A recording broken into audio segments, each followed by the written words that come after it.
The MellowDome.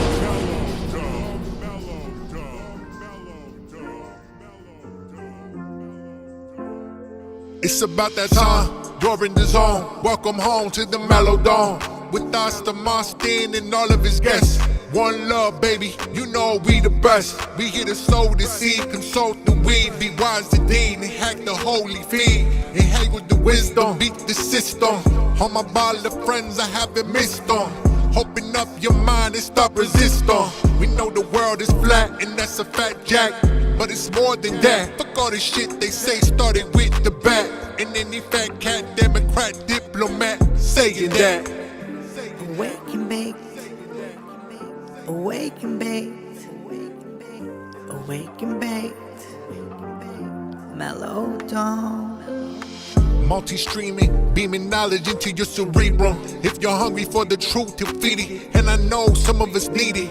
We the best, hashtag undefeated. Y'all keep talking about a curve, we know you never seen it. You dilute the truth, we come behind you and clean it. We would debate you anytime, and you know we mean it. No ifs, ands, or buts, or in between it.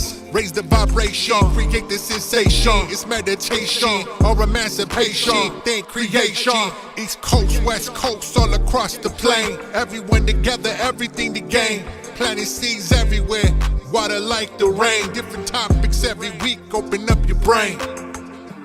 Awake and bake, awake and bake, awake and bake, MellowDome. We're not alone in the MellowDome. The best souls roam. We set the tone, connect to the flow, and then you will know. Learning from each other is how we grow. Inhale, exhale, get ready for the show. Love is the breath, truth is the form. It's us and Austin, baby, and he's bringing the storm. Open up your mind, meet us in the middle. A lot of more, smoke it up, listen to the sizzle. We bringing the truth, and we'll never let it fizzle. Love thy creator, there is nothing greater. Son of the pater. We ain't got time for the haters. The earth is flat from here to the equator. Spitting facts for every negator and serving them up like a waiter.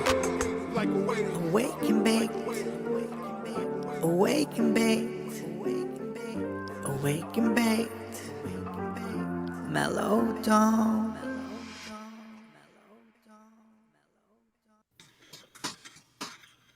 All right.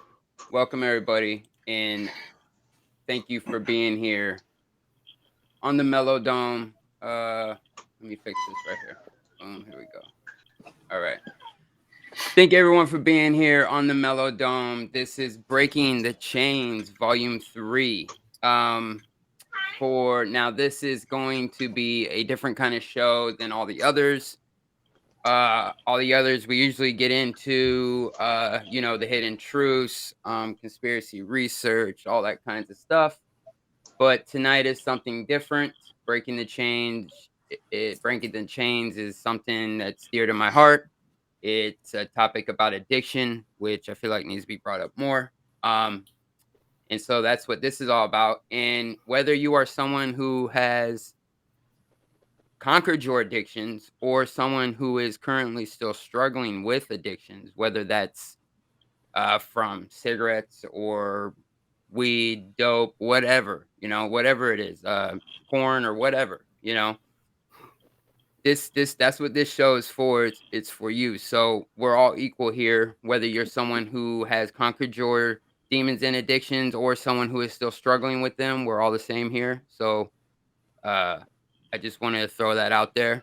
And everyone deals with their addictions differently. Other people can handle other things differently and better than others, or not so well.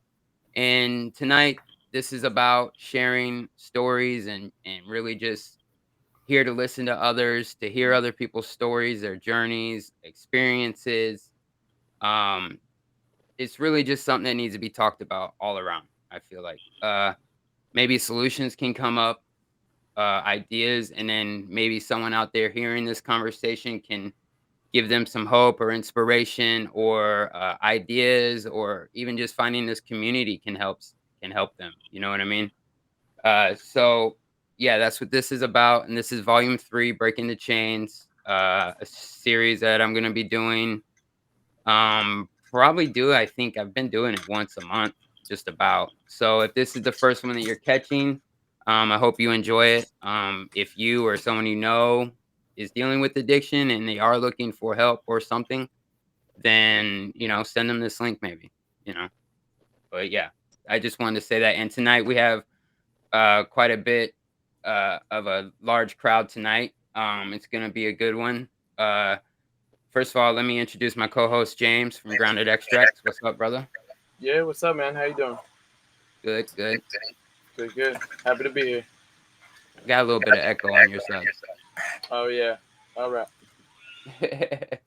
But We got some screaming kids too. Sorry about that. oh, you're all right. You're all right. Hey, that's how it is, right? I'm a family man too. I got children in the background screaming right now. I don't know if you can hear them or not, but I sure enough can. So our guest tonight, we have Vinny right below me. What's up, brother? AKA Free Flow. How you doing tonight? Thanks, Austin, for having me. Appreciate it, brother. Hell yeah. Hell yeah. You look good, by the way, in that shirt. I know I do. Yeah, Yeah, man. yeah. Speaking of that, you guys check out that shirt. There's plenty of other styles and designs. Well, same design, different styles. You can catch it at realmellowdome.com. There's a link to the merch store. $25 gets you one of those badass puppies, and made with love from the house by my wife. So yeah, realmellowdome.com. So anyways, and then next to Free Flow, we got Buddha. What's up, brother? Hey, how you doing? Thanks for having me on. I just love the energy about this whole entire show and what the premise is. I think it's going to be a good one. Hell yeah, me too. Me too. We've been having a conversation before the show. The vibes are great. So yeah, it's great. I love it. Rico, what's up, brother? How are you tonight? Reasonably well, man. I just Hell worked yeah. a long day, and you know what's going on with my job now. Right, I do. It's fucking batshit crazy. Yeah, so I gotta find it. Mandatory jabs by the 9th of February. So I got to find a new job. But other than that, Tell I'm them doing well. I wouldn't have them make you. You got to fire me, motherfucker. That's all. Oh no, me and Rose are talking. She's okay. Good. I was just about to say that next. You need to hit up Rose. yeah. No, we're on top of it. Okay. Cool. Well, actually, you know what? I gotta be honest. The brains of my marriage is on top of it with her. Hey, there you go. Yeah, that shit's above my head, but she can. Hey, that's what they're there for, right? No kidding, right? That's what mine's there for. I'd be fucking lost without her. I'll tell you. Oh my god. So and then, yeah, dude, come on, who you telling? Actually, you know what? I cracked Buddha up with that joke. Remember, I was like, "What do you call a drummer without a girlfriend? Homeless." Twice. Remember? Right. Okay, and then next to Rico, we got my man Ray from Boston. What's up, brother? What's going on, man? What's Chill, up, man. homie? Hell yeah. I'm just happy. I'm happy to be here too, man. This is great. Well, I'm happy all of you have wanted to come on and be a part of this. I really appreciate it. There wouldn't be a volume 3 if you guys didn't want to come on. So Hopefully there'll be a that's what volume it's all 4 about. and a volume 5. Oh, there will be, I'm sure. I mean, you were just telling me today you got a lot to say, so I mean, you're more than welcome to come on the next one. We could go so many ways with this, but there's so many different ways we can go and talk about so many different aspects of this the disease of addiction. And some people, might not believe it's a disease. Some people don't agree with that when you call it a disease. But the reason why I think it's a disease is because the definition of a disease is something that an ailment that causes a major organ of your body to malfunction, right? So there's like liver disease, kidney disease, all that, heart disease. Well, this is a disease of the brain, and it's cunning, baffling, and insidious. And it's always there. It never goes away, and it wants you dead 24 hours a day, 7 days a week. It's always eating away at you. You have urges, impulses, they come and go. Sometimes they're really intense, and sometimes, you don't have them for a while. But even if you're clean for like 20 years, you'll still get urges. You'll still get impulses, and you got to be ready for that. You got to recognize it. You got to fight it. You can't stay quiet about it. We got to talk about it, because that's the only way you can fight it, because it wants to it wants you to isolate yourself and keep quiet, keep it to yourself, right? And then it pushes everybody away. Your whole family pushes everybody away, and then it gets you alone. And when it gets you alone, it kills you. So you can't let that happen. You got to do whatever you can, and the best thing to do is to expose it and to put it right out there in the front so everybody can see it. That's what I learned is one of the best tools of fighting it, because that's the only way. Otherwise, it'll sneak up on you and get you when you least expect it. It's never going to go away. No matter how clean you are, no matter how awake you are, no matter what you do, it's still, if you have an addictive personality, you have an addictive personality.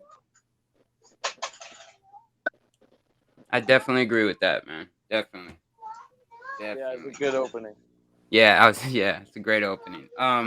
Thank you. So on that note, with these addictions, like this will be 3 years for me. From heroin and methamphetamine. I was a big fan of meth. And I've had trials and errors through all of that, and struggles and triumphs and all that stuff. And what I'm wanting to musicians for truth. He's addicted to women. It's still an addiction. It counts. It does. Yeah. Right, they have meetings for that. They have meetings for that. Yeah. Well, But what I'm interested in is, now I don't want this to turn into some fucking AA meeting standing up and say I'm so and so But I am interested in going around and finding out, what is it that you were addicted to? If you still are addicted, whatever. How many years? What's your experience with it? Your feelings? I want to get kind of like a before and after kind of experience, like where you were in your state of mind then, and then that transformation to now, basically. You know what I mean? I want to try and get those out for people to see that process. Like, hey, I like, if someone's in that position, damn, because I was there once, and it's like, yo, am I ever gonna get off of this shit? I'm way better than all of this. Can I ever stop doing this? Am I gonna die like this? Like, is this gonna consume me and take my life? Is this all there is? Like, there's people asking themselves this all the time, especially when they're dope sick and all that shit. So I just want to try, and I'm not trying to like control the conversation. I want us to try and focus on that in our heads when we're sharing our stories or whatever you guys want to share. I don't even know technically if there's anything specific you guys want to share or all that. That's just kind of the vibes I want to go. So I don't know, Rico, if you want to set the tone for us, I'd be interested in. Sweet, because I definitely wasn't listening to you. I'm trying to. Okay. Sorry. Well, Nathan from commercial. You're good. You're good. I see it. Commercial sound and video.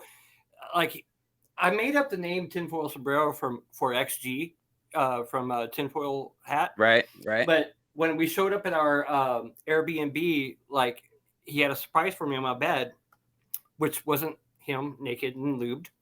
It was a sombrero and some tinfoil for me to make one. I was just showing him I actually did make it, and that's fucking cool, dude. You need to put it lower in the dude. I can't make it look good. It's not what you would think. No, it definitely looks like a tinfoil sombrero. Yeah.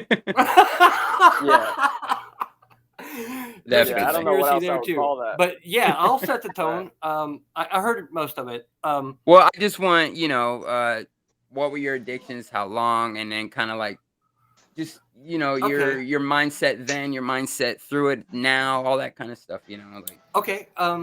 Well, I went through a little bit of this, so I'll try to like just be quick about it. But I had quite an ego about drugs. I think I told you about that. Like, my brothers were already, I lost both of them. They were already addicted to hard drugs, like in their late teenage years. I had an ego because I had already been touring for quite a few years, and I could take it or leave it. Like, I could do coke for a weekend. Like my ego was so, like Kurt Cobain was a fucking pussy. Like, like I kind of had that going. So when I would do coke on tour, I was quickly, God, I hope my daughter don't walk in the kitchen. I quickly figured out, because people showed me that you could snort a little bit of heroin at the end of the night so you can get good sleep and be solid for sound check.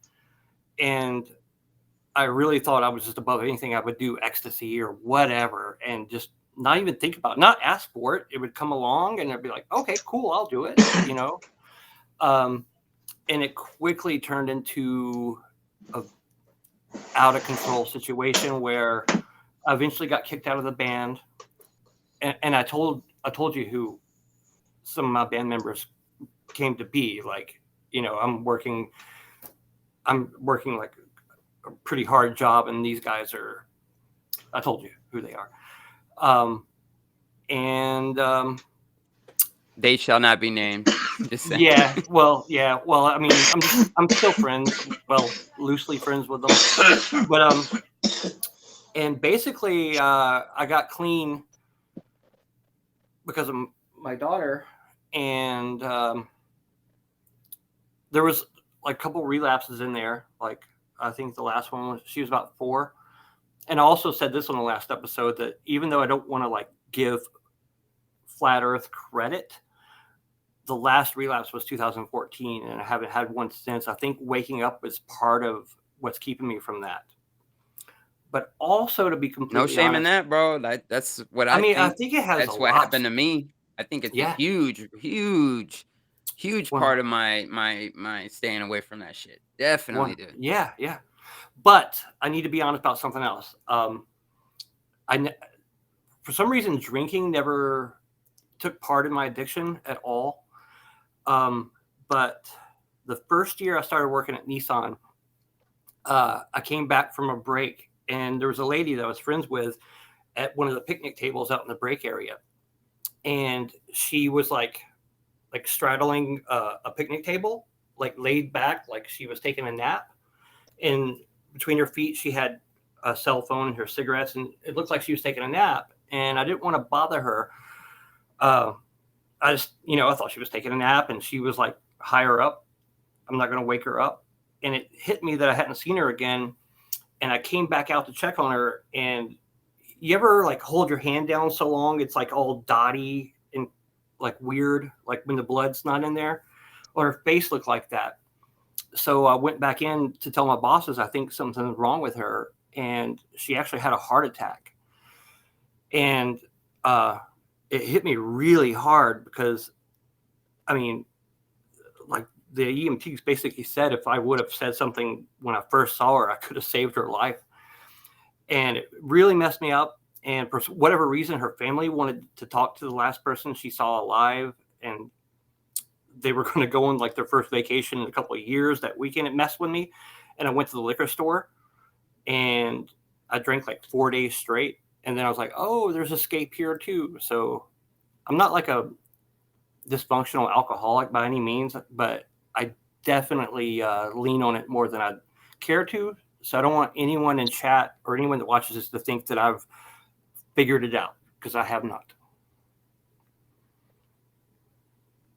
I've never told that story out loud, I don't think. It was awkward. Oh, and there's 5,000 people that work there. And that day, whenever I was leaving, there was a lot of people like pointing and talking, like everybody knew I was the person that found her. And, in my head, I'm like, they all know I killed her. Like,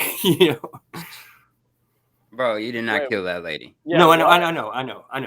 I've gotten people die, man. It's okay. It happens, No, I'm not saying that. I'm just saying like that's where I figured out that you can escape in alcohol too, because before that it was purely social. Right. Yep, you can do that. Part of my escaping. That's a great share. Thank you for that. You reminded me of like my type of escape, because I'm about to say some fucked up shit.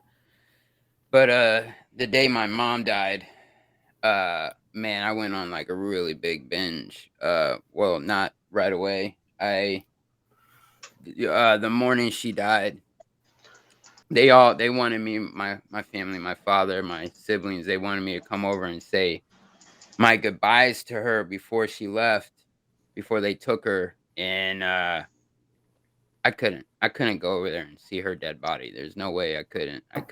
And to this day, I'm glad I didn't, because now the conversations I have with my sister, who I have an amazing relationship with now, she tells me that she wishes she never seen that, because every time she closes her eyes, it's right there. She like fucked her up, you know? So I'm glad I didn't go see my mother, but I couldn't, and I knew I couldn't handle it, and I got really fucked up before I went.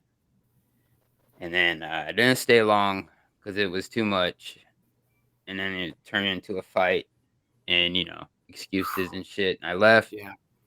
And man, I went on a bender, got like 8-ball meth, a lot of heroin, up for days, just going hardcore with Kaylee, and Kaylee just being there for me, and also being on drugs. We were just, it's just how I handled it, like it was, and at that same time, it was so weird because it's like, in my head, it's like, this is it. I'm fucking so done with this shit. I'm going to change my whole fucking life, but that whole week, it was this huge bender. And then like after maybe a week and a half is when this thing inside, like, it was just, I don't know. This was even before Flat Earth. Flat Earth was like a few months later, because I started getting like clean. We went to the methadone clinic before Flat Earth was even in my head. And halfway through that is when I found Flat Earth. And man, it was a fucking wrap after that. Like, I started going down on doses. Like, they always want people to go up. I was going down to a point where I was arguing with them when I got down to 20 milligrams. They wouldn't let me go down 5 anymore. They wanted me to go down 2, and I didn't want to, And then even the shit I was taking at home was way less than the amount I was taking there. So the days I was coming in, it would make me, I'd be so fucked up because it'd be 25 milligrams, and I was down to like 12 milligrams at home.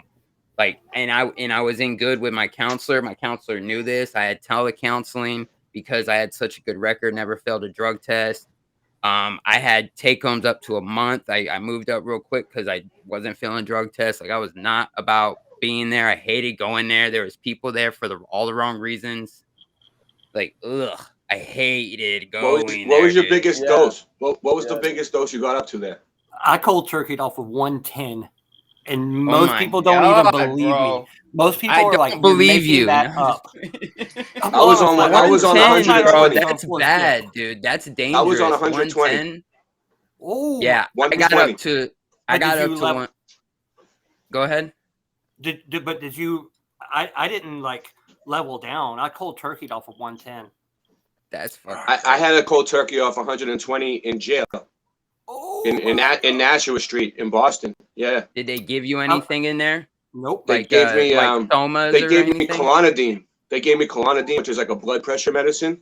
Yeah. But it does kind of it does take withdrawals away. It's prescribed for withdrawal symptoms too. But it's not. It takes the edge off. It doesn't. It's still like nothing. Right. And it helps you sleep a little bit. I didn't sleep for 3 weeks. I didn't have to do it in jail. My mom rented an apartment. Bro, just getting off 5 milligrams of methadone was a fucking struggle, bro. I didn't sleep for 3 weeks, and I didn't feel any love for I hated myself for probably 4 months. Like, I just wanted to die. Like, oh, and the wife that my highest was 110. I don't know if I finished saying that, but yeah, I was up to 110. Yeah. Oh yeah, that's where I was. Yeah, I had to sign a paper. They you out at 30, and I was going up. Yeah, I was, and and it was like I found Flat Earth, bro, and I swear to God that my whole mindset changed. And then they gave me a telecounselor, and I resonated. I actually still keep in touch with my counselor, and so does my wife. My wife's counselor is pregnant now, and well, we call them counselors, but they're not anymore. But they're like really good friends. They were just on the phone today. She's having a baby and all that good stuff. That's cool, man. But yeah, it is cool. It's very cool. It's, but yeah, Flat Earth, if, that just, I will give that credit because it really changed my whole, it's not about, like, we say Flat Earth, right? but it's not about the fucking shape of the earth. It just changes everything. Yeah, you fucking wake up, bro. Yeah. You got a new set of eyes, a new fucking way of thinking. You're like rewired right away, man. It's fucking weird. And you realize you're worth not doing drugs, because that's why they give you the drugs. That's why they give you all the lies. And you realize it's all part of it. And once you see it as a weapon, you know, it's easier to put up your defenses and step away. Like, you did it perfectly. You had that ambition, you saw it, and you know, went for it. It's just sticking with that, you know. Bro, you know how much kratom I fucking bought? Yeah. Like the big ass box, bro. The big. Better than methadone. It was such perfect timing. Yeah, it helped me fucking get off of it. Yeah, it was such perfect timing because. Same. Yeah. I'm old it was school. perfect timing for me. It was perfect timing for me because my neighbor at the time literally had boxes of it. You know, he was making his own juices for vape. So I had a connection through that, because as I quit drugs, I also quit Newports. I was hardcore on Newports. Yeah, I did the same. Yeah. And my yeah, wife. me too. I used to smoke Newports. You know, and I just traded it for something else, but I can play full court basketball now. Right. I mean, that's all I'm saying. That was one of my biggest things. I gotta quit smoking. I can't even play half court no more. Yeah, dude. But yeah, it destroys you. I'm in a so much better place now. Like, flat Earth, we're not trying to say we live on a piece of paper, people. You know what I mean? There's a lot to it. You got to look into it. Look into the flat Earth, man. You know, if you're watching this because you found it because it's addiction and you don't know about the flat Earth, it woke me up. In all the friggin' AA meetings, right? That it's like you gotta come here until you have a spiritual awakening, right? The whole time they're looking for a spiritual awakening. Well, once you see the Earth is flat, you're gonna have a spiritual awakening, because you're gonna find God, because you're gonna realize you're in the center. You know what I mean? And that was better than any spiritual awakening I ever had. I was agnostic my whole life. I was never dumb enough to claim to be atheist, like, ever. Like, that's just, come on, that's retarded. Like, I mean, when I was bad on drugs and I was at a point, I did doubt. I wouldn't call myself an atheist, no. Yeah, no, that's what I mean. No. Like, no, atheist is. I hate that a lot of atheists. Okay, did you guys see when my good friend went on? David Weiss went on his show, Flat Smack 'em. You guys see that? Bob was there. Which one? You're in chat. When? Which one? Yesterday? No. That was funny. That was fucking hilarious. Because I'm so tight with Wu-Tang. No, yeah. I chilled with Killer Priest. I was in his hotel room. Chill with Killer P before? That's dope. No. I did. Unframe of Mind. He had a red beard. He was on there a few weeks ago. Like, did any of you guys? Are you talking about that troll motherfucker with the red beard? No, not the one that was like. Oh my god! No, but what's funny though is you need to evaluate your fucking friends, dude. Dude. I know you're kidding, but that just kind of hurt my feelings. Anyway, I'm sorry, bro. I was just a joke, dude. That dude's not your friend. No, it's a different red beard guy. He's not that douchebag. Dude, I'm sorry, why would dude. that hurt you? I'm sorry, bro. Oh no, I'm kidding. Well, then I'm not sorry. Carry it out. And you know what? Anyway, he's a good friend of mine, and he's a truther. And Rose posted a video we did together. I wrote this script or treatment for a Zombital. It's a commercial for like one of those big pharma commercials with all the. It's just about. You know what? Like, I'll link it in here. Anyway, I was like, hey, you know what? I'm going to have Dave on your thing. And it didn't go too bad. But he's the kind of guy that thinks that, like, he makes sure everyone knows he's an atheist. He puts it in his description, like, this is the height of intelligence, and I'm going to brag about it. Like, I don't mind if you can't figure shit out, but, like, people that brag about it don't know how much of a tool they sound like. Yeah, you got to reevaluate your friends, like Austin said. Austin was right. Well, I mean, slim pickings. My musician friends. I'm just playing. Yeah. No, I hear you. Man. I do have friends, but like. Hey, Rico, I'm your friend, bro. Yeah. Dude, I love you. I love you too, homie. I mean, you guys got my numbers. email. You guys got my number. I consider you guys friends. Yeah, I've hung out with 1, 2, 3 of you. Hell yeah, man. You guys are my friends. I unblocked you today, Austin, so you should be able to get through now. See, he's already blocked me, bro. I didn't know, man. I figured it out, man. I've seen it. It said I assumed there's a little it was thing. Michelle. I don't know. It said unblock this person. I was like, oh shit! I pressed it. Like, and it was like unblocked. These motherfuckers texting too much. No, I'm just playing. Shout out to Michelle. Much love. Dude, I don't know. It could have been her. I don't know. I actually worry about she that. She said no. Like, but am I texting these people too much that I don't like really know? Bro, I knew something was up because you would text me, but then you would never return any of my texts. And never. No, what's going on? I was not like, you, dude, Rico, Ray. I was like, am I texting the wrong number? I was like, is he just ignoring me? It was fucked. Yeah. And then so, anyways, let's get the show back on track a little bit. Let's get to I want to hear Buddha. Buddha's been I've been excited to see or to hear what his story and all that stuff. We've had conversations before. He's been looking forward to coming on. So if you don't mind, what were or are your addictions? What how do you handle them? What's up with you? Let's get a little piece of you, if you don't mind. Well, I'll try to make this as fast as possible because I mean I could go on for days. I'm an older dude. I've had quite a bit of experience with booze and drugs. But I mean, it started at 14 for me for drinking, and it was pretty hardcore. And then, throughout my entire career, and I'm going to say it was a career, I've dabbled in a whole bunch of other things, but things didn't get bad until my ex and I split up.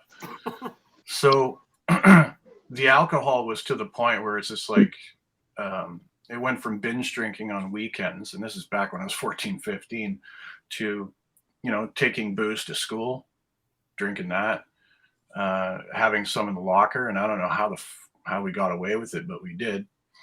I mean, like I even still hang out with one guy that his locker was next to mine, and we were the bartenders in school, basically. So it started from there. My ex and I, we were together for 15 years, and she was just kind of almost shaking here.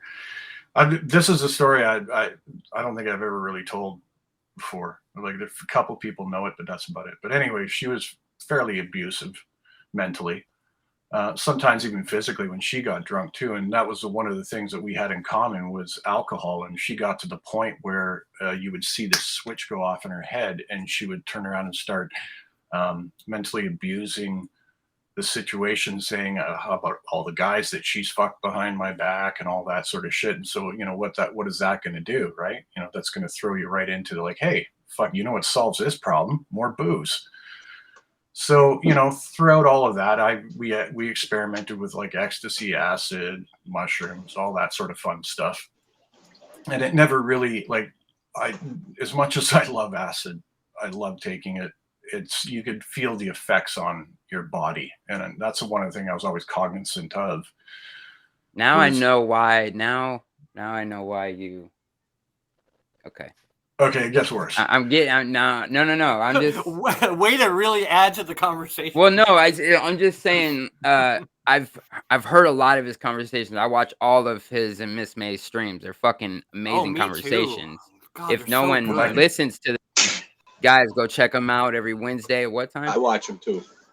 Now I know who he is. I was trying to pinpoint him this whole time. I'm like, well, he has great, and he's from Miss May's too. What he calls it woo woo, but it's amazing. And he's threatening to go away too. And I can tell now. I know why, because a lot of acid trips he's obviously had to speak the way he does. Anyways, I shouldn't interrupt it anyway. No, it's totally cool. No, I need to interrupt. He's threatening to quit because he's kind of bummed out, and I'm telling you, man, you really, I love listening to you, brother. Please don't quit. Well, thank you. Yes, you have threatened. Yeah, you do talk about don't quit. What are we doing? Don't. It's amazing, and it's good for you guys. But anyways, yeah, Miss Mason and I talked last night. Well, and it's. I just spoke to her. Well, she just spoke to me, so. Yeah. She's an amazing girl. Yeah, she's awesome. I like her. And Josh. Oh, Josh he's cool.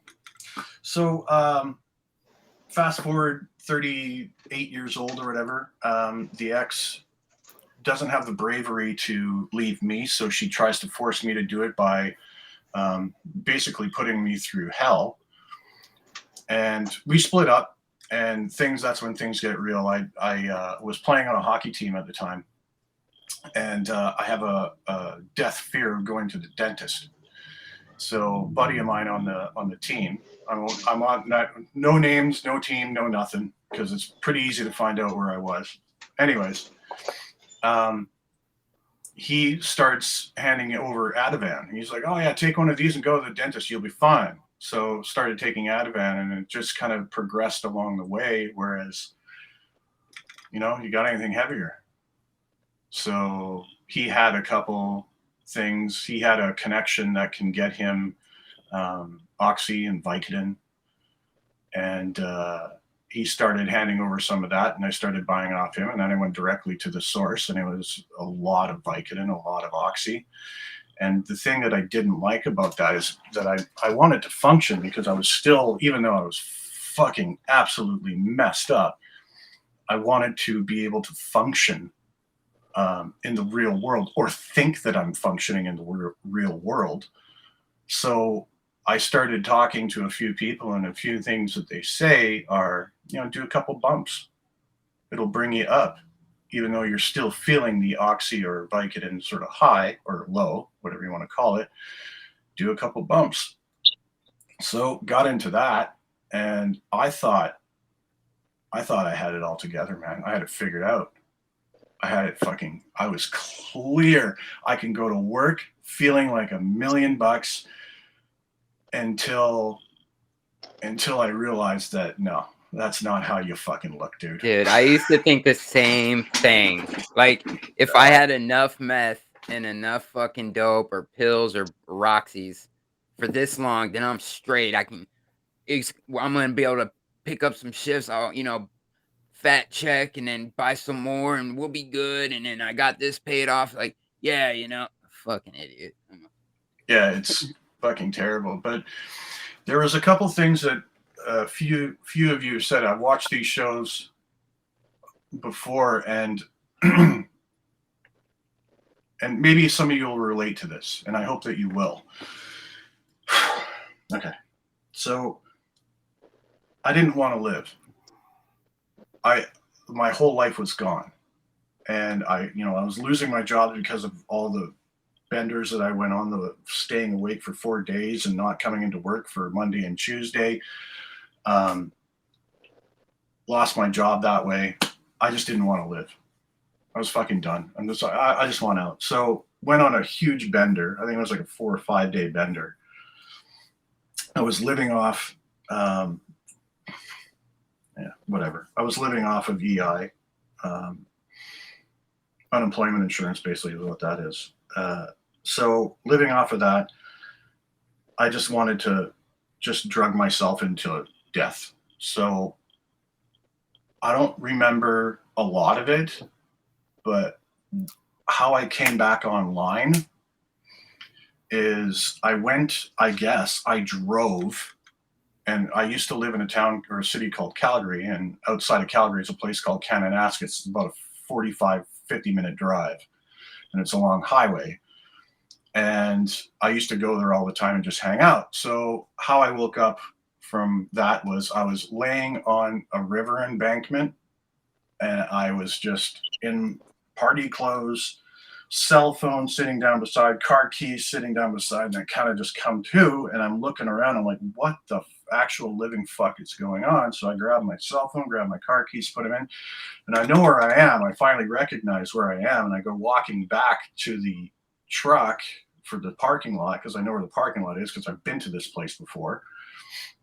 There's a little sign that says grizzly bear in the area, and if you know Calgary, we're right on it's like Denver. We're on the foothills of the Rockies, and there's some big fucking bears out there, grizzlies. And in Calgary, or in Alberta, it's more. And they're big too. So anyways, I go walking back to the car, and I kind of plunk into my vehicle, and I kind of sit there, and I hear this Asian tourist lady yelling, and she's saying something. I don't know. I fucking look up, and the trail that I just came up Not 2 minutes later, there's the fucking grizzly. And here's where the shit gets real for me. It was just, my first thought was like, fuck. Why couldn't it have been there when I was there? All of this would have been over. All of this, all how I'm feeling and how I smelt. It was disgusting, the smell coming off my body. It was like, it made me want to vomit. I'm just like, okay, I don't want to live. And why? Why am I, what's going on in my head where I don't want to live? I don't want to live because some bitch rejected me. Some bitch didn't have the courage to turn around and say, hey, look, have an honest conversation and turn around and go, hey, look, you know, you and I aren't just working out anymore. I have found somebody else. I'm moving on. And just have that honest conversation instead of abusing the living fuck out of me and going, you need to make this decision. You need to do this. That's the worst. Yeah, it is. And it's just, I've done it to girls, to be honest, but like you kind of want to feel better about but God, that's the worst, brother. It is. So it was at that moment, I'm just like, okay, fuck, I got to do this. I got to get out of this. I want to live. I'm not going to let her kill me, because that's exactly what's going on. I had to take it out. I had to take it out for myself and put it onto something else, because if it sat inside me, it would have killed me. So I have to put that on something else. You have to. There's just sometimes, it's not healthy, but sometimes you just have to turn around and go, I need to externalize this. Otherwise it will. That's the cycle of abuse too. Like, you know, dads that abuse their kids, that kid abuses that kid, or becomes, you know what I mean? Like that's instinct. Like if I hurt someone else, I'm out of pain. Tell your story. I'm sorry. Yeah. No. So the thing that got me is that I got into that mess myself. And here's the thing. I decided, and it took 3-4 hours. I decided that I wanted to live. And then I went home and I started researching, what is it going to take to get off this stuff? And what am I going to go through? And I'm going to do it myself. I'm not going to turn around and go out and get anything. I started looking into, that's when I first found out about mushrooms and how mushrooms could be really super good about getting rid of some of the symptoms of getting rid of oxys and Vicodins and all that sort of stuff, and how it can really help out with the withdrawals. And I'm just like, well, okay, I can't get mushrooms right now because blah, blah, blah. I just wanted off of it. I wanted done. So I basically went home. And if I die, I die. At least I'm at least I'm doing something. At least I'm trying. I'm getting my fucking life back together. At least I'll have that. And even though I decided I wanted to live, I'm right back in that same position, trying to do something good for myself. And I don't care if I die again. So I'm right back into that. It's just this loop, this fucking loop that had to get broken. And I tell you this, you guys have all gotten off harder drugs than I have. It is a loop. It's such a loop, man. It's a revolving door of insanity, dude. You are repeating the same thing over and over and over and over and over again, expecting a different outcome. But you're doing the same fucking thing every day. You get up, you do it. Oh my God. And you can't progress in your thought process because you're not ever expanding your thoughts beyond, I feel this way, so now I need to feel that way. Okay, now I feel that way, but I'm about to feel this way. So now I need to prepare to feel that way again. And yes, dude. Every single day. You never grow. It's like, yo, do I do this shit now? Or do I do it now or save it for the morning? Right. Now save it for the morning. Amen. Oh my God, bro. Yeah. Hard decisions. And the thing that really is like, you can break the loop. Psychotic. Yeah. And then you'll find 8 other loops that are sitting underneath that you are still going through. They're all little gears that are just linked up together, you know? Yep. Yeah. All these loops are just, Can I tell you something? Like Lincoln logs. Yeah. Like a clock. Real quick. I was hanging out with Bob and David Weiss at Flattoberfest. And Legends. God, yes. I love both of them so much. I love them both. But unbelievable. Dave doesn't know where I was trying to get my foot in the door for something. He didn't know what I was hitting at, but I was like, so what's up, bud? I heard you can hypnotize people. can you can you help me? Someone's gonna clip that for sure. No, oh God, that's right. Dave. Oh, okay. Hypnotize the world, man. Here's where I was. Well, you guys have probably heard that, right? Like he knows how to actually do it. Yeah, And, I heard his stories. Yeah. Okay. That's So, cool. so I didn't. Well, first of all, I was hanging out with Kelsey. Like she's super like hot. I didn't want to sound like weak. And Yeah, so I met her at Flattoberfest. She's cool. Oh, she was. Oh my God! Like we bonded so much over our kids. Like she loves her kids as much as me. I guess everybody does. But either way, so I'm like, I don't want to tell them what I really want, but I don't want to lie either. So I was like, hey, I heard you can hypnotize people. Can you help me quit? Can you help me quit smoking? And that was me just trying to get my foot in the door. Yeah, trying to break the ice. Well, yeah. So I can get on. Like, really? Can you help me get off? Can you just take away the addictive personality? Like that's what I wanted to get rid of. Like my mom told me that like I didn't stand a chance when Dairy Queen invented the Blizzard. I had to have one every day. Like she already knew. Like I was just like kind of had that kind of mindset. Like, oh, he's gonna be a crackhead. that's definitely what she said to me when I was 5. You can see it. You can see it. Sorry. But either way, like Dave, like to his credit, like he's like, well, I mean, maybe I could hypnotize you to grow some balls and do it yourself. That's hilarious. No, dude, he's so funny. But either way, like I didn't want to go further, like because it's just smoking. God, I hope my daughter's not in the kitchen. But that's where I was heading with that. Man. But like I was like, you're talking about the chains and the cycles, and you know the definition of insanity is doing the same thing over and over and expecting different results. Like moving on to one addiction to another, like. I was definitely going to hit Dave up. Like if he didn't like immediately like make fun of my ball size, I was going to offer him money to help me. Either way, I'm sorry I interrupted. I knew I'd forget if I didn't bring it back up. Go ahead. I'm almost that was great. I do the same thing all the time to everybody. I cut everybody off by accident. I'm sorry. Okay. All right, go ahead. I'll finish up really quick here because there's not too much more. Anyways, getting off of that shit. Take your time. This is great, by the way, guys. And we haven't even gotten to Ray or I'm loving your story, Vinny yet.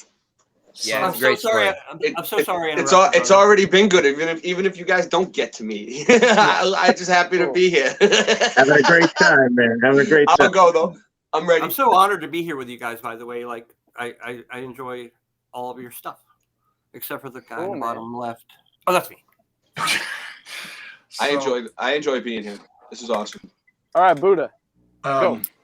Sorry, Buddha. I really am. No. I'm just trying to. Just how much detail to give. I mean, you have all gotten off your shit. You've done the work. You've done everything. Whether you had help with it, chemically, support, whatever. I decided that I got myself into that mess. I'm going to need to get myself out. So one of the ways that I just basically stopped taking everything and sat at home and come what may. And it was probably the worst hell I've ever been to. The one thing that I did research on and I read it and I understood what it was saying, but was some of the loss of the bowel movements and the loss of control. And I wasn't ready for that. And holy fuck, did that just like it just screws up the energy of your house. Everyone can feel energy, whether they're conscious of it or not. But that experience changed the entire energy of that building, and it never was the same. And I hated being there every day after that. And I got off of it, and I didn't die. I felt like I was going to, but I didn't.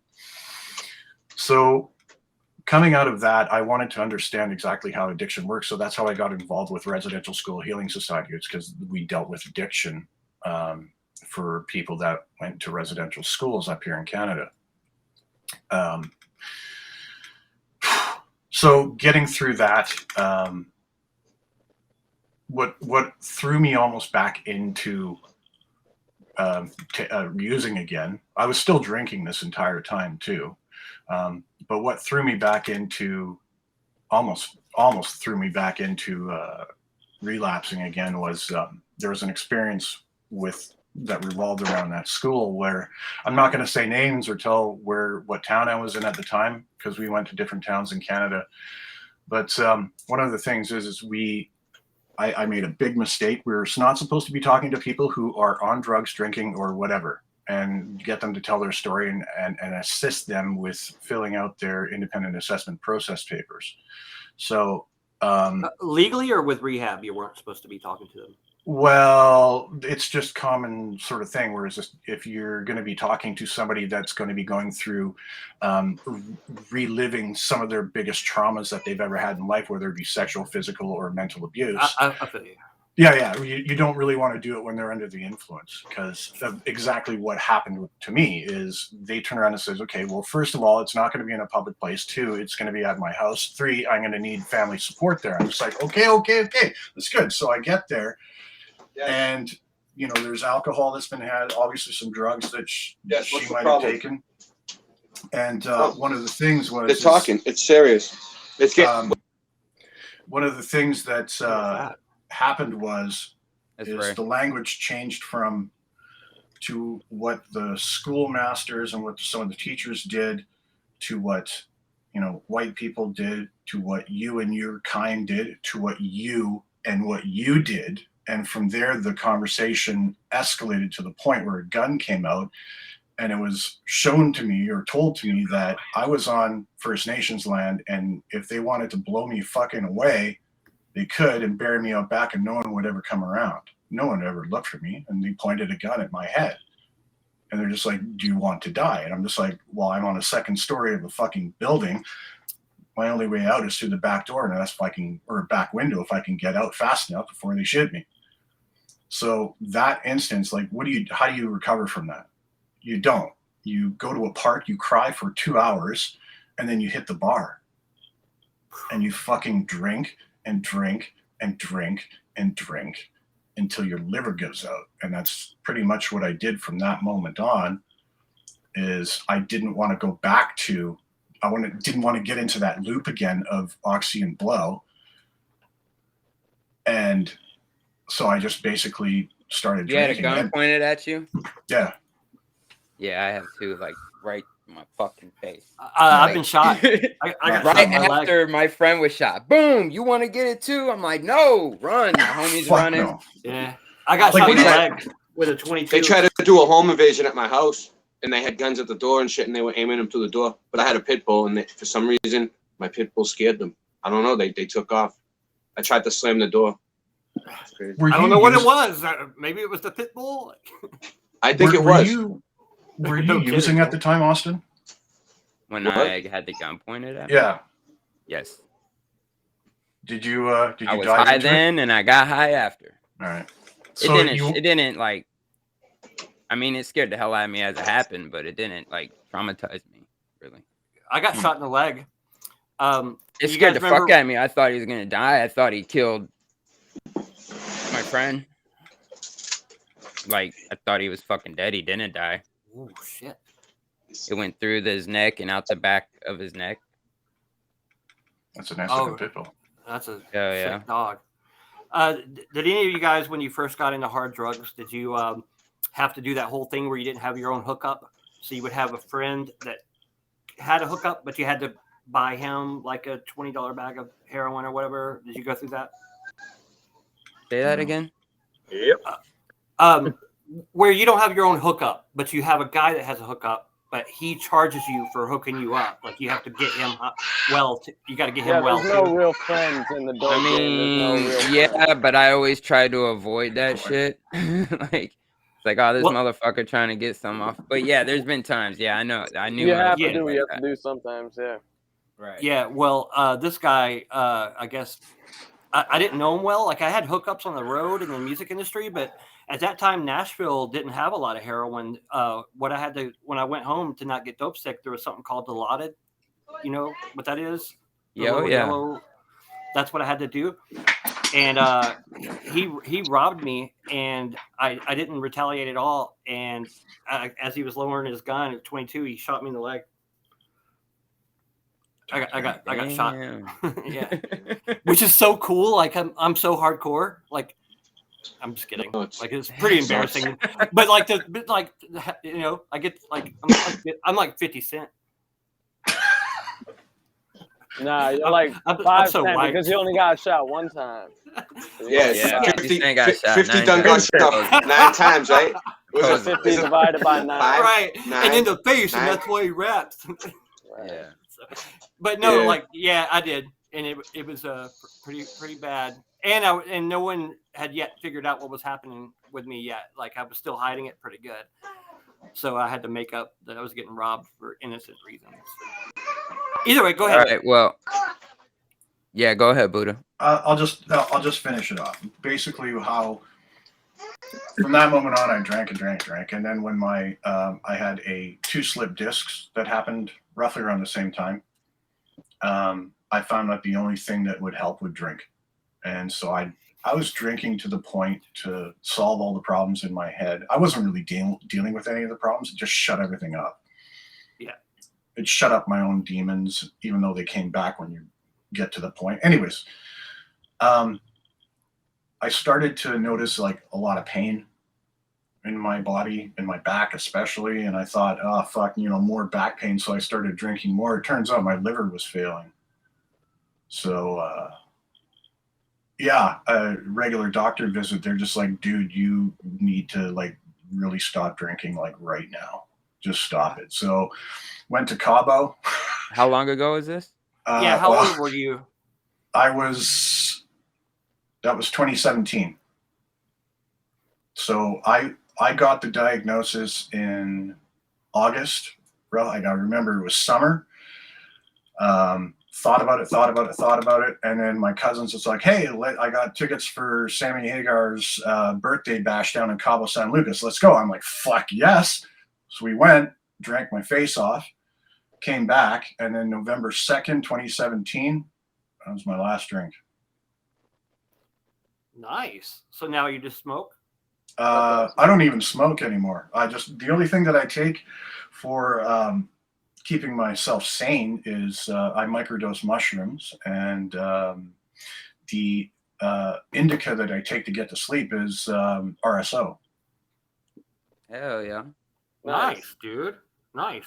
I've never had a good trip, so I stay away from mushrooms. Yeah, the microdose. Yeah, I don't take that. There's some good combinations with the reishi, chaga, the niacin, and yeah. Nice. My buddy got these ones called Penis Envy, and they're like huge. I think I sent Austin a picture. Niacin. You just said niacin? Yeah, no, I don't think so. Okay, I thought that's what you said. Okay, because niacin is terrible. Hold on one sec. Not niacin. It's like niacin. You know what I'm talking about, Buddha? Yeah. I'm almost positive. I know it has chaga in it. Hold on. Yeah. And it has. Yeah, I got the bottle too. I should probably go get it. But I smoke hemp. What's this? I smoke hemp. You smoke hemp? Yeah. Yeah. To sleep for stress. Oh.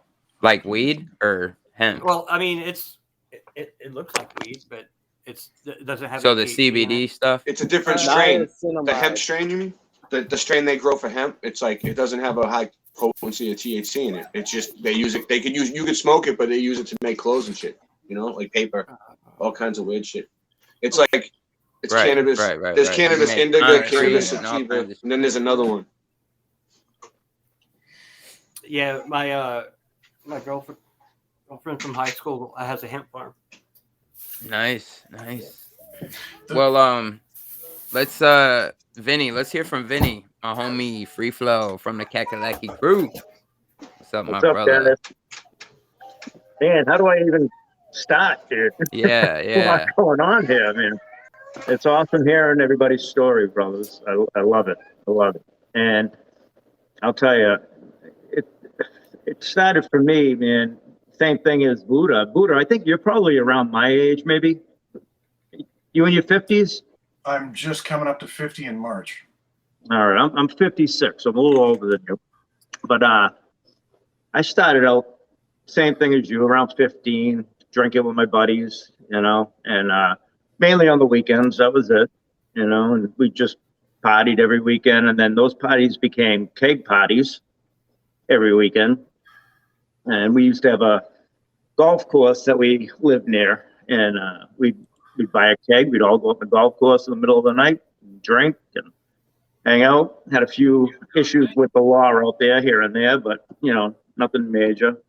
But then me and my buddies would start cutting out of school, and one of my friends' mothers used to smoke weed, and she'd have a bunch of weed in the house all the time. So we'd cut school, we'd go over to his house, and like 4 of us would sit there and smoke like a half ounce of weed, right, during the day.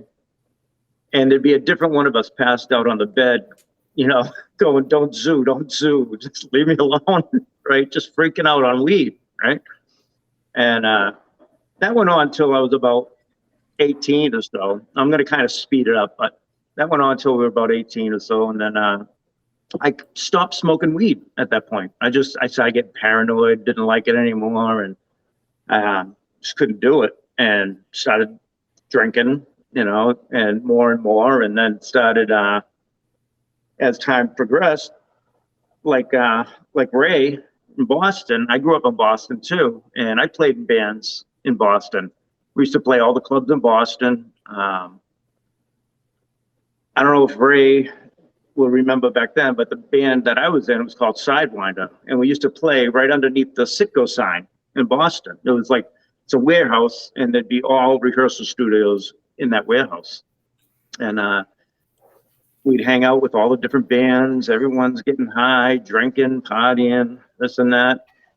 And there was some pretty good name bands in there. I'm not going to name names, but they would have parties, and we'd go there. They'd invite us over, and it was crazy times. A lot of the club stuff was pretty crazy. I used to hang out at the clubs down there too, around Tremont Street and stuff. Yep. Like Avalon, the Avalon. Well, it has a different name now. It's not even there anymore. They changed the name. It was the Rat. It was a Rat Cellar when we played there. But yeah, we used to play all those clubs and stuff every weekend, and we used to have out hair down to my butt, and now I got like no hair, so whatever.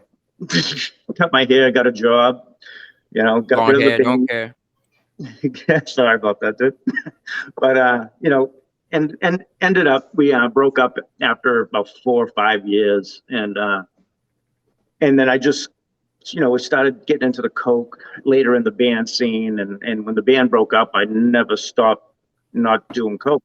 I just enjoyed it. I liked it.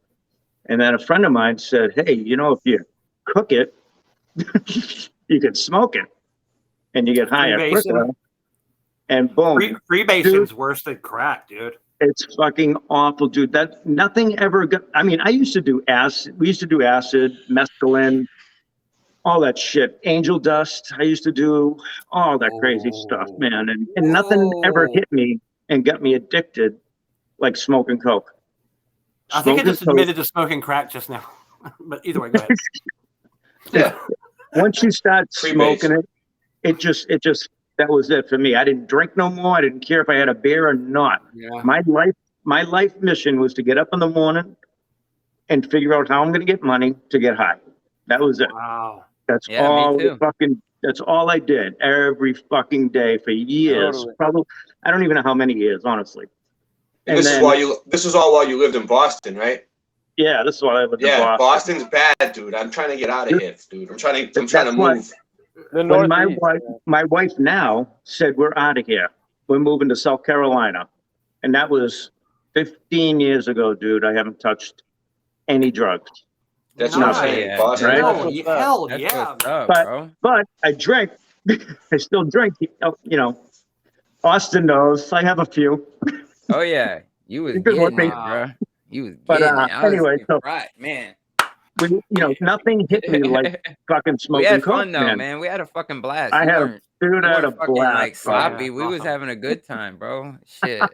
We had a blast. We was good. But even drinking now doesn't affect me nearly like doing the drugs that I did. Right. You know what I mean? I get up in the morning, I go to work every day, I do what I got to do. Right. I'm not out fucking getting hammered every night. And so after doing that fucking hunt, it's a hunt. You know what I mean? And you get kind of addicted to that hunt too. I don't think it's just the getting high; it's the hunt. The hunt. Oh my God, going out the cop. I love. It is the hunt, man. I loved going out the cop, man. Loved it. This is what I used to do, right? I always worked, right? I always had a job. Sometimes my boss would be beeping his horn out in front of my house, but I always went to work, right? But I'd spend my whole fucking paycheck on a Friday and Saturday night. Done, right? So then I would go up to friends of mine at the bar and say, hey, you got a 20 on you? They're like, yeah. I go, let me rip the corner of that 20 off, right?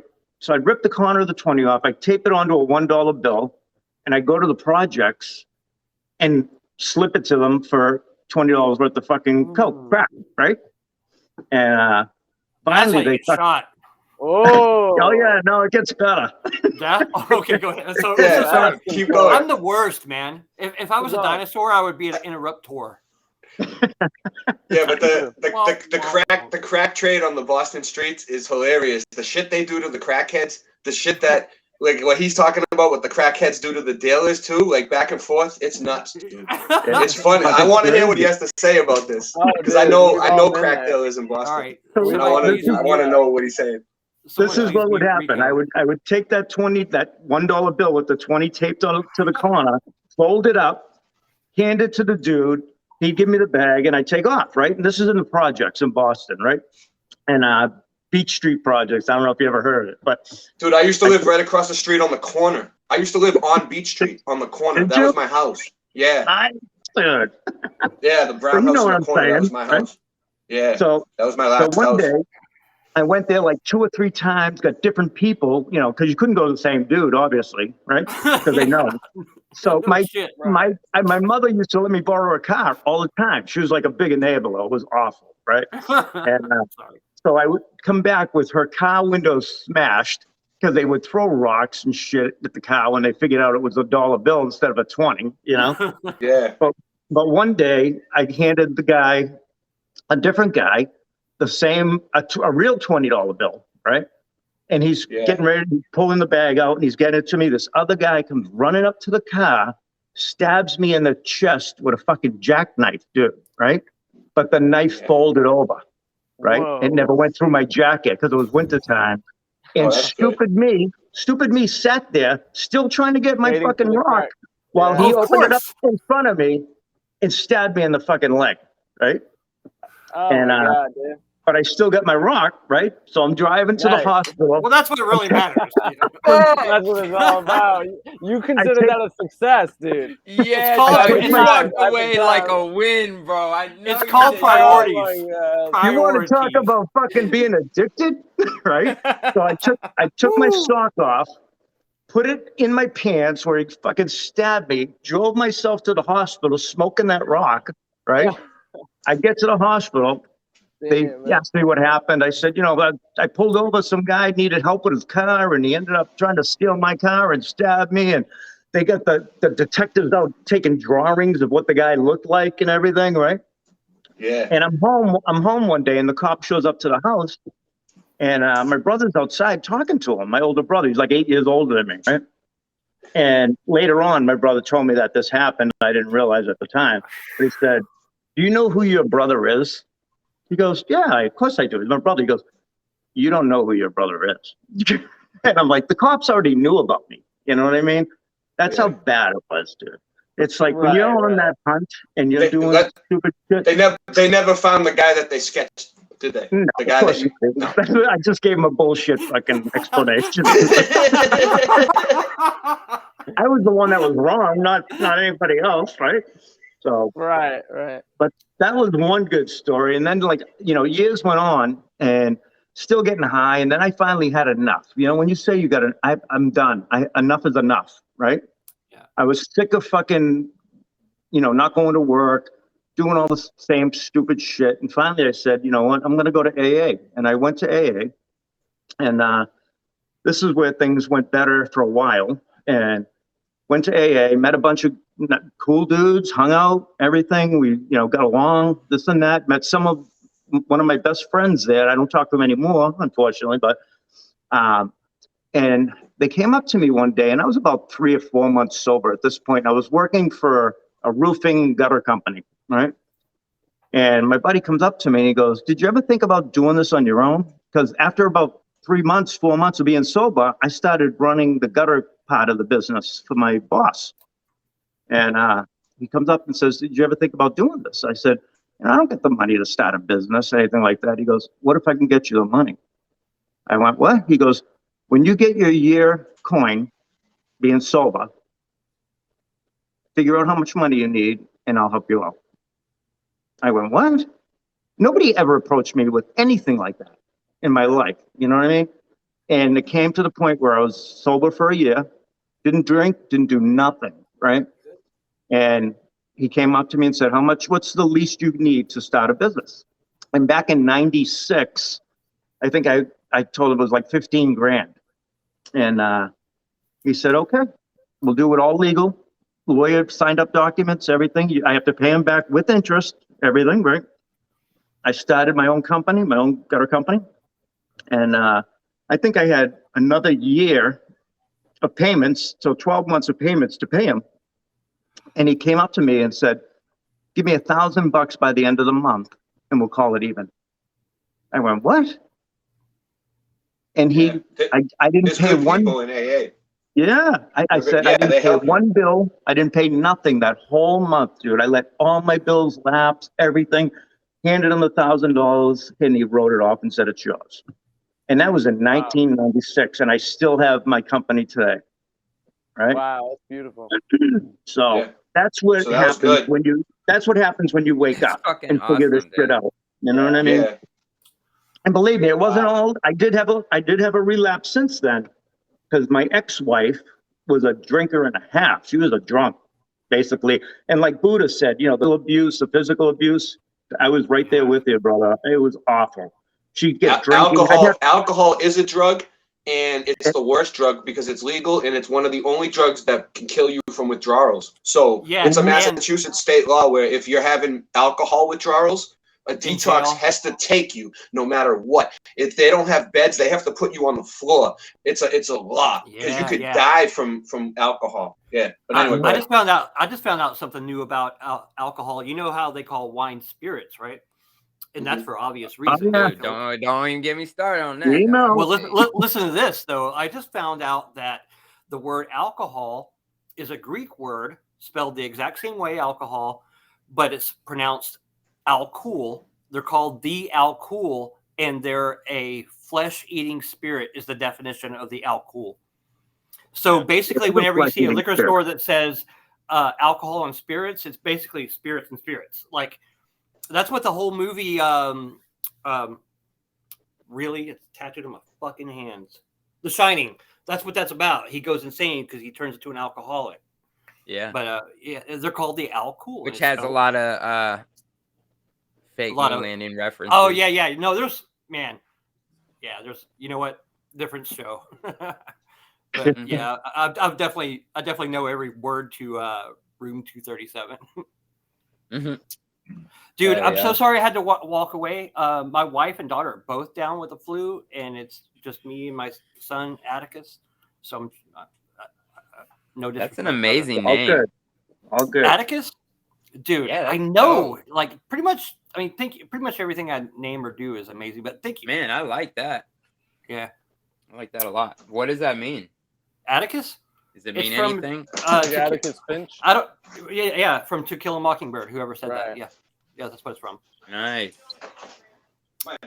dude. Let me know when, because I'm about to start talking. Who said that? I got mute. It's Ray. He is not muting himself. I just muted him though.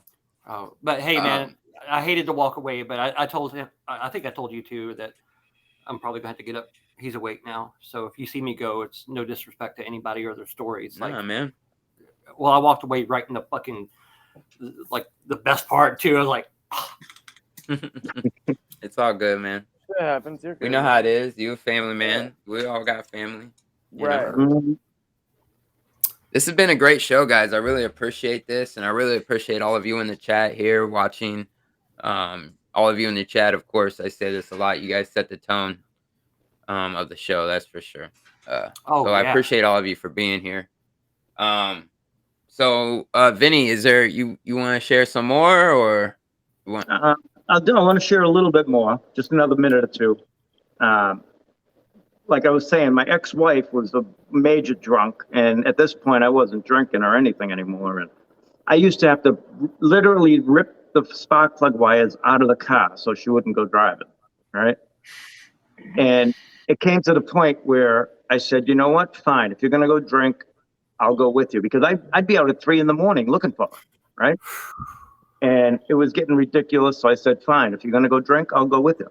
So then I started drinking again, started hanging around with the people she was hanging around with, then got right back into smoking again.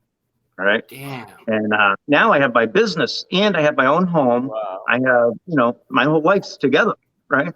And ended up losing my house. My ex-wife walked out on me. She was just as bad, but she ended up walking out.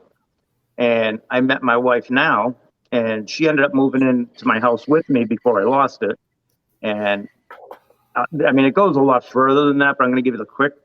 And then she said, we ended up deciding, let's move to South Carolina, because she was trying to get away from her ex-husband. I was trying to get away from my ex-wife, this and that. And she said, I'm not moving there with you doing this. And I said, okay. So the night before we left, we had the U-Haul, a 28-foot U-Haul. I was pulling her car on a car carrier behind it. She was driving my pickup truck with a 10-foot enclosed trailer. And we left that morning, and we got as far as Connecticut from Boston, and she hit a curb with the trailer and pulled the whole axle out of whack on the trailer. So it took us literally 4 days to get to South Carolina. Meanwhile, I'm detoxing, I'm freaking out, sleeping in a truck with my dog, my bird, and it was just crazy, man. By the time we got here, I'm like, I'm done. And my life's been awesome now. I mean, there's nothing I can complain about right now. That's awesome, That's dude. awesome as fuck, That's dude. so like amazing that. to hear. Awesome. One time I was copping dope and in the hood, and I was so dope sick, and I could barely drive. I was like $120 at this point, and I was sweating, and I was like, just like kind of throwing up in the car and stuff. It was fucking ridiculous. So I pulled the corner because I was like, I got to get just a little far out of the hood before I can, because you can't even wait to get home. You gotta find a spot like right there. Oh, you gotta fix or you're right gonna away. die. It's what it yeah. feels like. Yeah. But, Dude. And it's an illusion, but it's the strongest illusion in the world. Yeah, you got that shit in your pocket, bro. You got and you feel like you're gonna shit yourself if you don't, like, bro. And then once you're home, you either feel better or worse. And so anyways, I hit a curb, and as I was turning the corner, and I popped my tire. Vinny's story reminded me of that. And I was right at the corner of a road, right in the hood, like cops passing left and right, and I was like, fuck, I gotta change a tire before I do anything. You're the white boy in the hood getting the dope. The cops know you're the one token white. I'm not even trying to sound racist, but that's exactly what it is. That's how the cops do it, man. Yeah, if they see you in a car with a black dude, that's what, suspicion or whatever. Yeah. But they're never gonna hurt us. Vice versa like too. Best customer, like they're not vice versa. Like, yeah, you're safe as fuck because you're spending so much money there. Right. So it took me like a half an hour to change a tire, and it was fucking awful. And it's just so horrible. Little things that happen you can't handle, and it's just like a nightmare, and it's just, it fucks your life up so bad. I got a quick one too. Dude, I was hammered one day, and I'm driving my electric. I've had Harleys my whole life, except now I don't have any. I'm done riding bikes, but I had an electric ride. Harley, that's what you're trying to say. Which is the biggest Harley, right? And I'm at a stoplight, and I'm talking to my wife now on the phone, and I end up, my hand's on the phone next to my ear, and I'm trying to stop for a red light, and I ended up dumping the bike, right? There's a cop right behind me, dude, and I'm hammered. I'm fucking hammered, right? And the cop goes, "You all right?" I go, "Yeah, no, I'm good. He gets back in his car while I'm trying to pick up this 800-pound fucking motorcycle. He's not even helping me. Nothing. That's awesome. I finally get it up and I drive off and he let me go. Wow, that's fucking nuts. Hey, I got one close. I got one close to that. I just got through copping, or hold on, I almost sound cool like I'm from Boston. Copping. And copping. I'm trying. Dude, I suck. But I was at a Kmart parking lot and I just pulled into a parking place and, you know, I was intravenous. It's weird to be this open, but I tied myself off of my seatbelt, you know, and shot up. And it was really, God, if my daughter walks in, I'm done. I got well and I wasn't nodding off, but I was just relaxed, you know, I was pretty dope sick. And, you know, there's that little drop of blood going down and doot, doot, doot on my window. And it's a cop. Red means go. Right. Red means go. But it's a cop asking why I'm like this suspicious dude in the parking lot. And I guess like it was just the perfect angle in my arm and the seatbelt. Either that or he just didn't want to mess with me. I don't know. But like he just didn't see it. But dude, like seatbelt fully tied around my arm and blood running. Wow, like, that's crazy, dude. And didn't go to jail, man. Couldn't believe it. Good. Do you know the thing? That's one of the things that I find that with some of the indoctrination that's going on out there with police, they're just fucking human beings, just like the rest of us. I mean, I destroyed a $32,000 truck in an accident that I did when I was drinking, turned a corner, just lost control of the truck, hit somebody's lawn ornament and rolled my truck. I had blood. I fucking got hit in the head with a laptop. Wow. And the thing is I got arrested that night and it never stuck because the officer, from what my lawyer said, was he just basically just didn't put in the information. He just basically screwed up the entire case, and it looked like it was on purpose. Even the judge turned around and says, "Oh, this looks suspicious." And I think it was just the fact that I was bawling like a little girl while I'm handcuffed in the back of a cop car. I've never done that ever. I've never cried.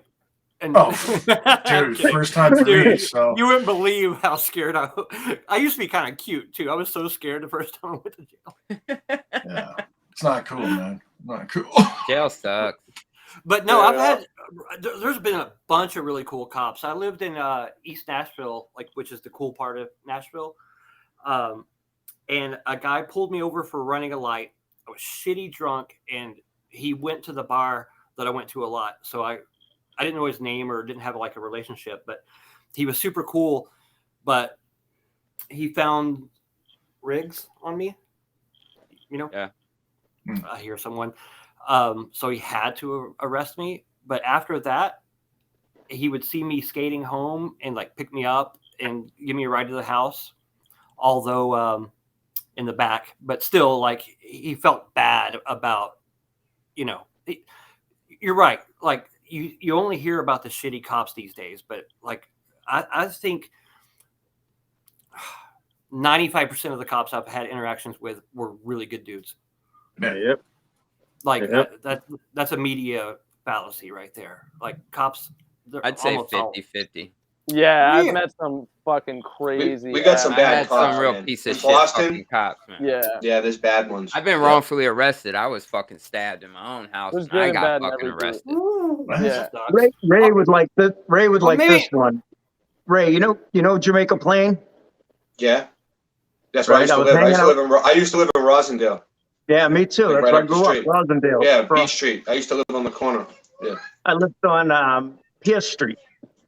But anyway, I was by the Honeydew Donuts right by Forest Hill Station, right?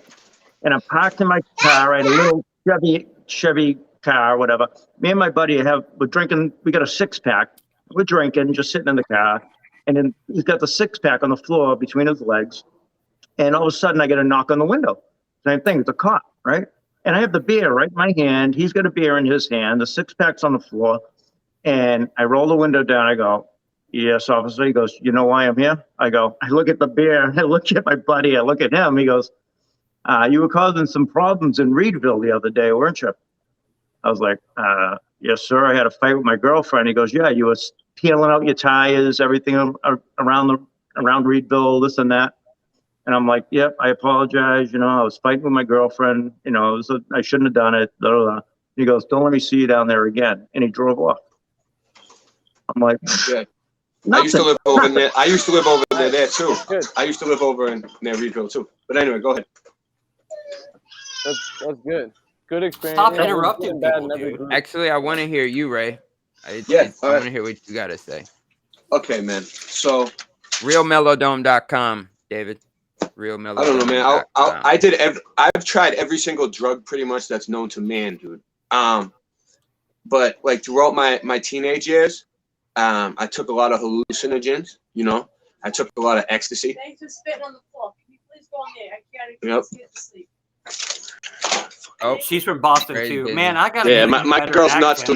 My girl does not care if I'm on a fucking live stream, if I'm in the middle of a conversation.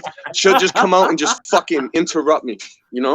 Throw me off my game too because I had my notes over there. Now my notes ain't with me. You know what I mean? My whole shit's fucked up.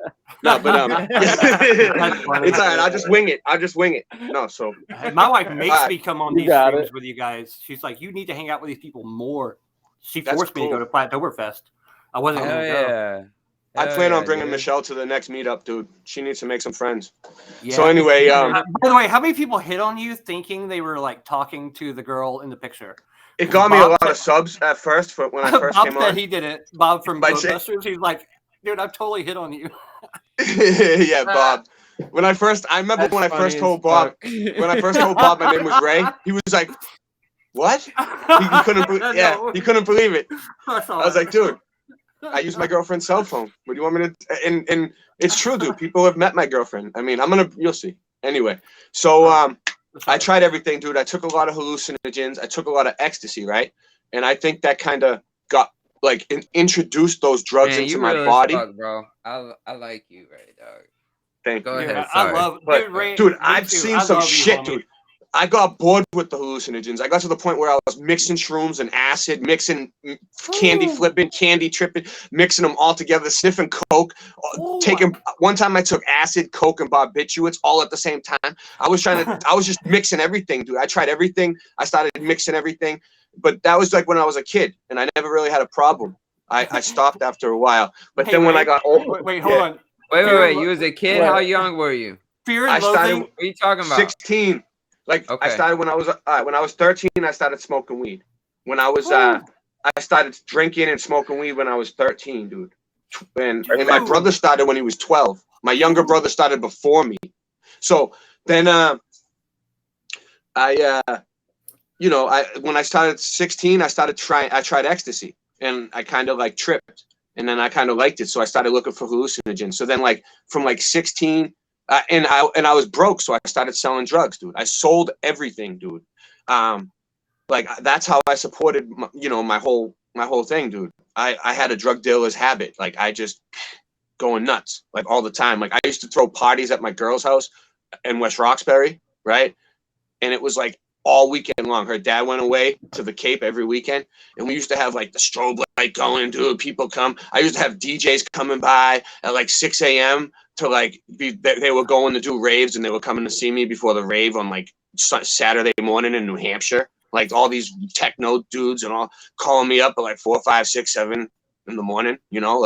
All hours of the night. My phone just never stopped ringing, and I loved it, dude. I loved it. I went to all the clubs he was talking about, dude. I know everything he's talking about.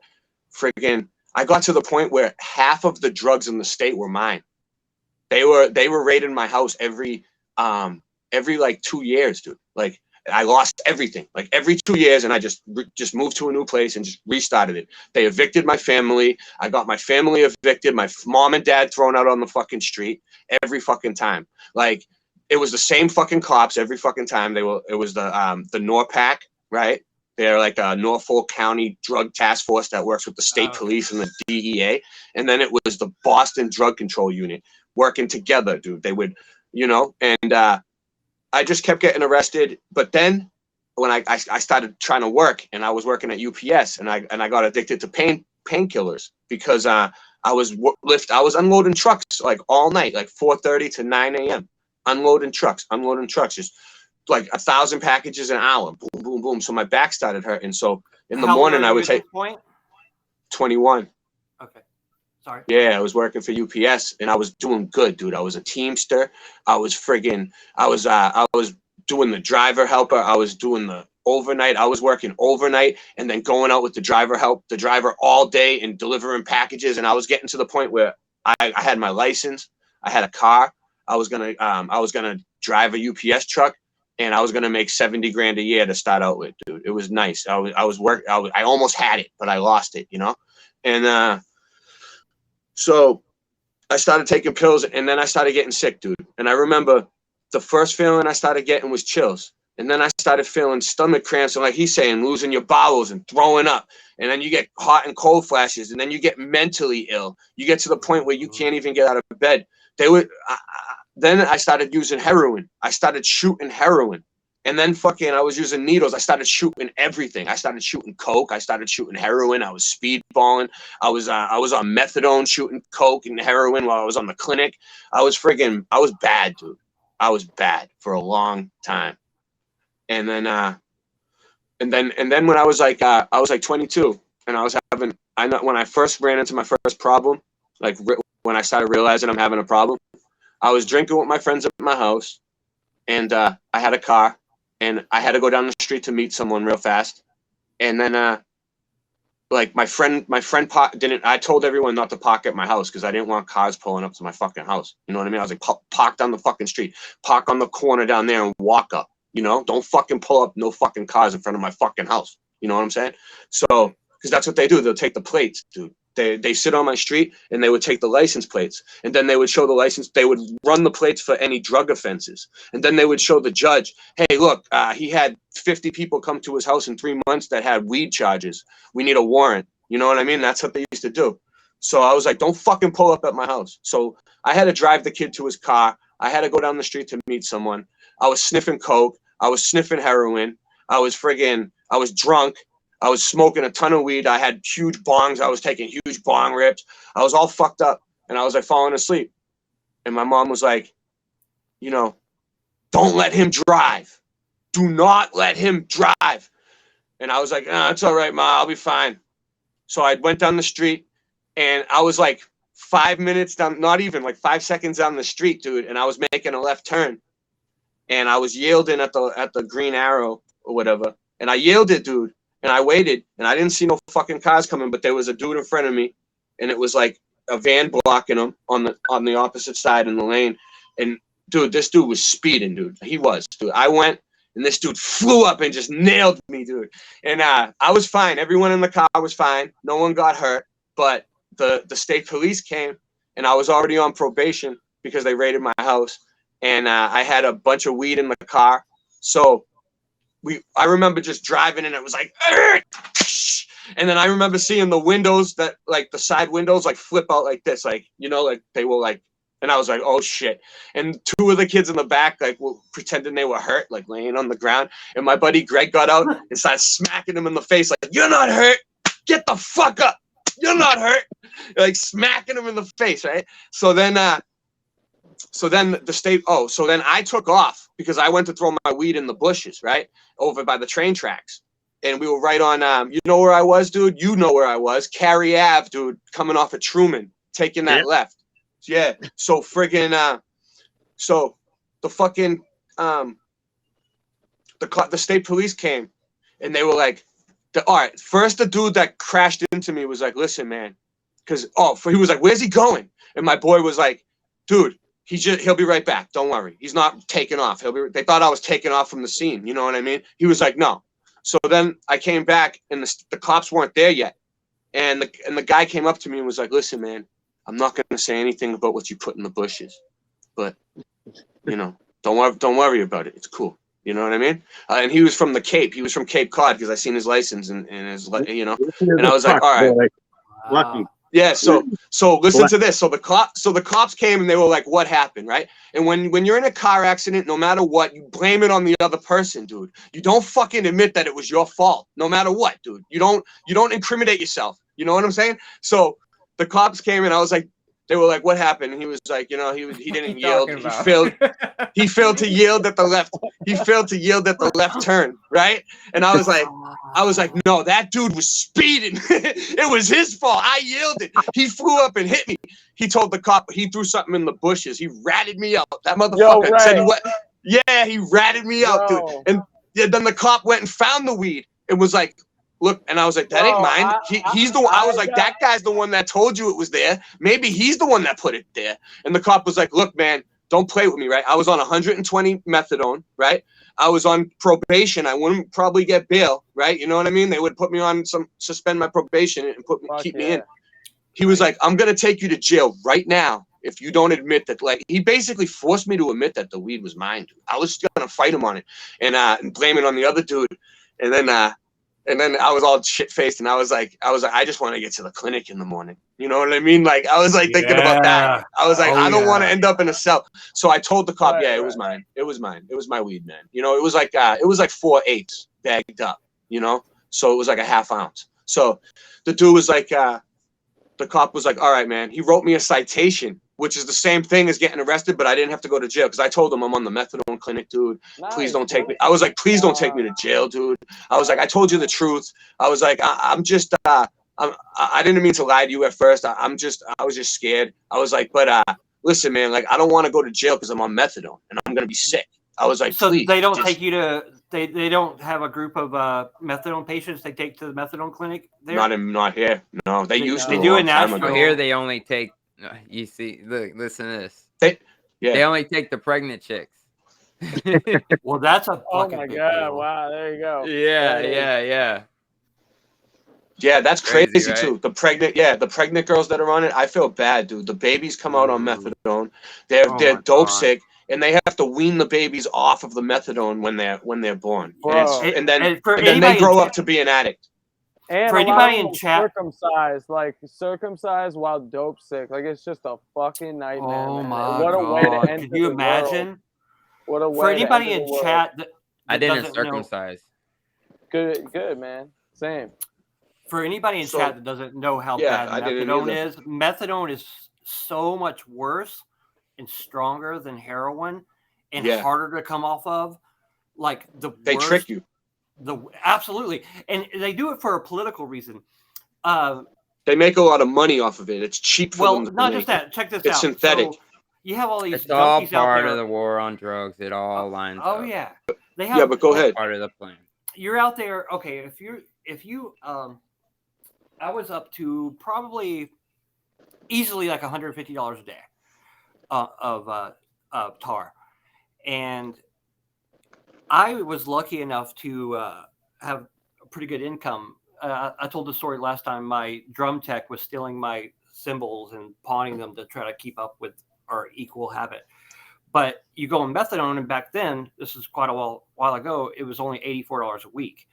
So it was $85 a week for me. It was $85. That's crazy. Yeah, that's how much it was. So people could actually function, work, and not steal. So the crime rate would go down. So politically, methadone happened for that reason. It wasn't designed to help anybody. It was actually way harder to get off of. It was designed to lower the crime rate politically. It was invented by Adolf Hitler. If you look into it, right?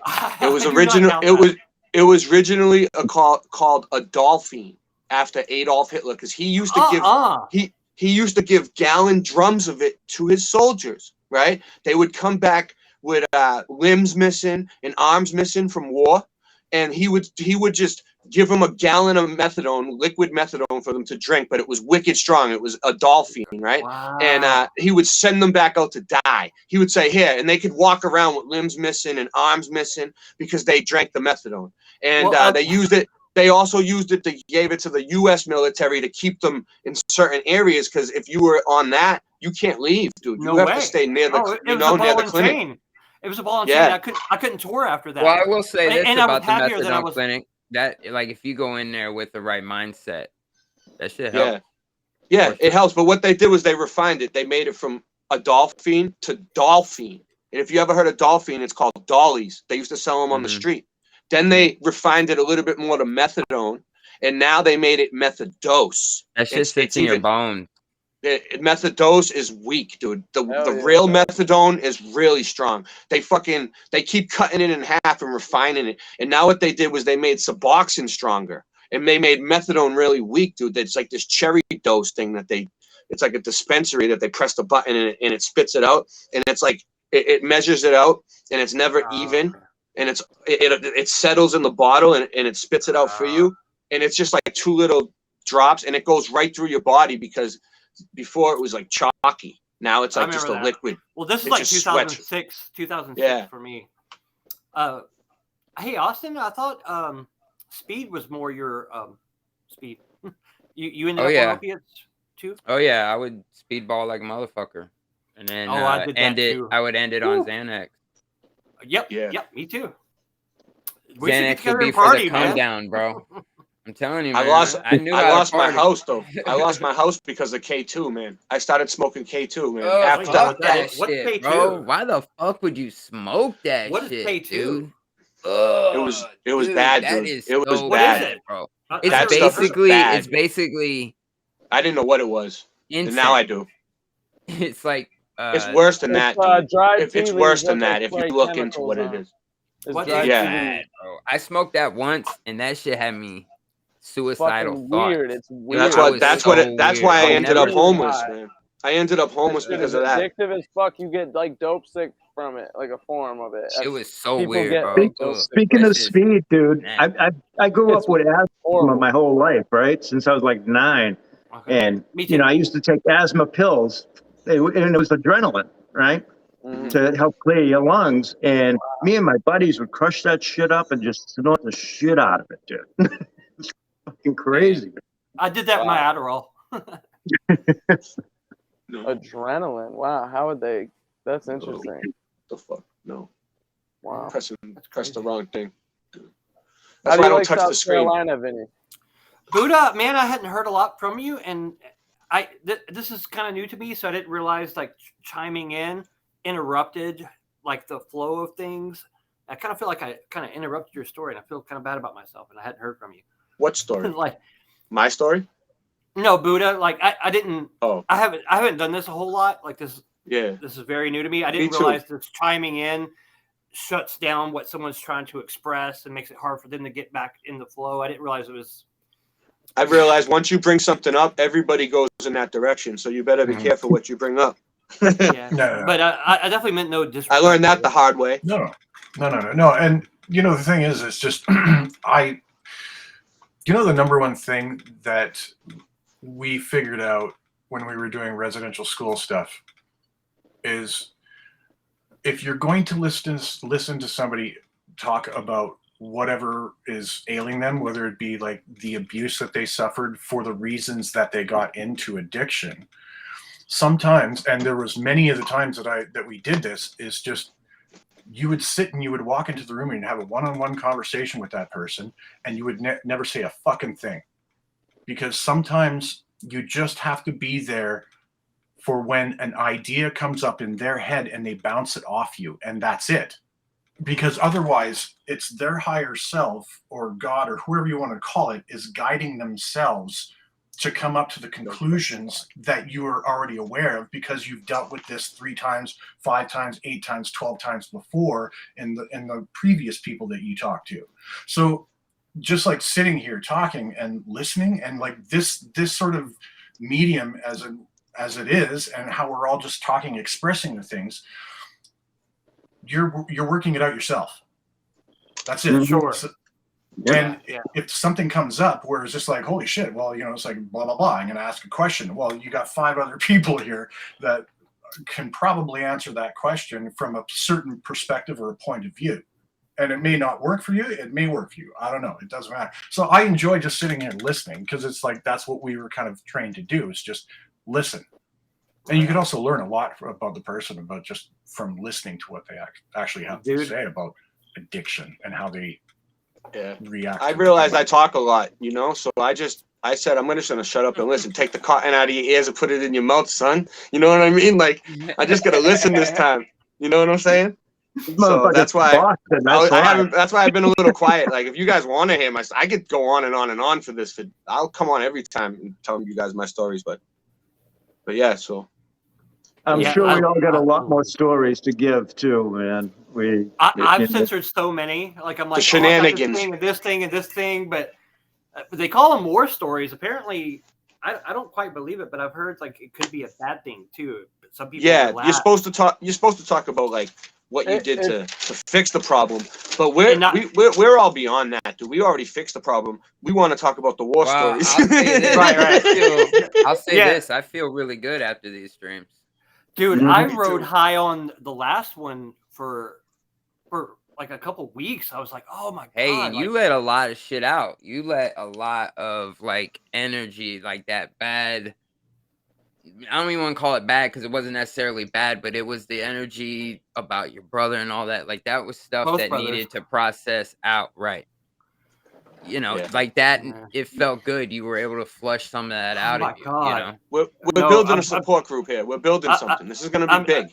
My wife thanks you. Like she said as much, not in so many words, but I don't know if everybody here knows, but like there's such a that was a bad year last year, but I lost my big brother about a month before Solar Return, and I was still able to play drums for Baldini and Jason and all that, and had a pretty good time. But I couldn't open up, and a week before, or maybe 2 weeks, but really close before Flattoberfest, my little brother OD'd.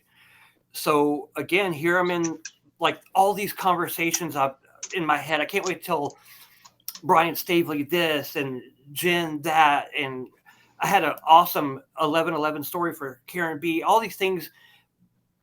I had great conversations, but I was still like almost like in a prison. Like I just couldn't let loose, you know. And those were the two best days of last year, and I was locked up. So yeah, the first time Austin had me on a few weeks ago was really good. I mean, I've been in a lot of great chats, and I love so many people in this community, but it was nice to have a platform to go, oh my God, I'm going to explode if you guys don't hear me out. I love coming on Austin's show, man, but sometimes I make an ass out of myself, and sometimes I do good, you know? I think I'm doing all right today. No, you're always good. You've never made an ass. I've never seen you make an ass out of yourself. No, I'm not kidding. Never, bro. I love you, dude. I love you. Thank you. I don't know if people want to hear my shit, but right. Y'all got good stories. Yeah. Sorry.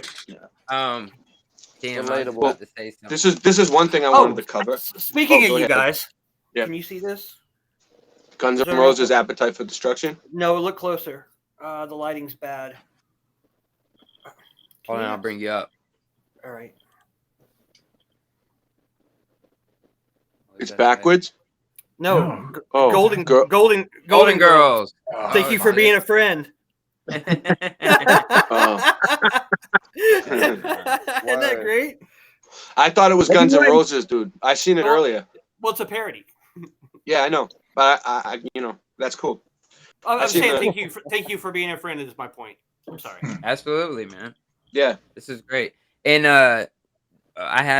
we have a friend. My wife is friends with someone that also homeschools, and she doesn't watch the shows, but she caught Breaking the Chains Volume 2, and she's also, you know, got her life turned around. That's how them two met. You know, that's how they're friends. And she watched Volume 2, and she said it was really fucking good. And she said something about you, Rico. She's like, I married it. I married Volume 2 because people need to see these type of streams, dude. There's people out there that are struggling that are probably going to come to. Dude, I started an AA meeting. I helped start an AA meeting in Framingham. It's called Framingham Young People's. It's still on tonight on Thursday nights. I don't go anymore, but I was one of the first people in the chair that started it from the very beginning with my sponsor. And back then in like 2005, and it's a big meeting. It's for like it's not really for young people. All kinds of people go, but mostly young people, like in their 20s and stuff, you know. But it's a big meeting now. It's in a Smock building in Framingham. It's on like Thursday night at 8 o'clock. Yeah. I didn't catch the end of that. Austin, what did you say? Your friend something about me? Yeah, she loved your part. Oh, I felt so insecure about that first one. Like, no, that fucked her up. You know, cool. it was great, man. She loved. Oh, okay. Thank you. I couldn't even listen back to it. And she had, the first time I said shit out loud before, like ever. Right. I've never done any. I've never done AA. I've never. This shit's just been locked up like a prison in my mind. I'm so glad that you shared it and you felt better after. I'm very happy. Man, it's so good. It's very cool. Totally. I'd love to tell you it helped my marriage a little bit too. I'm not gonna go into that right now though. And it's cathartic to listen to other people. So like cool. A lot of us have shame about a lot of the behavior that takes place when you're an addict, and you're only living through your eyes, and you don't see anyone else going through it. You know, while you're in it, it's tunnel vision. So it's not. It's it's nice to hear. Like it's it's relatable. You feel like your problems are. You feel like your problems are unique until you talk to everybody else and you realize everybody's gone through basically the same thing. You know, it's the nature of the disease, dude. That it does the same shit to everybody. Well, it's like waking up too. It's like waking up to flat Earth or the truth or whatever. We all have a similar story, man. You know what I mean? Yeah. Unreal. Well, take a look.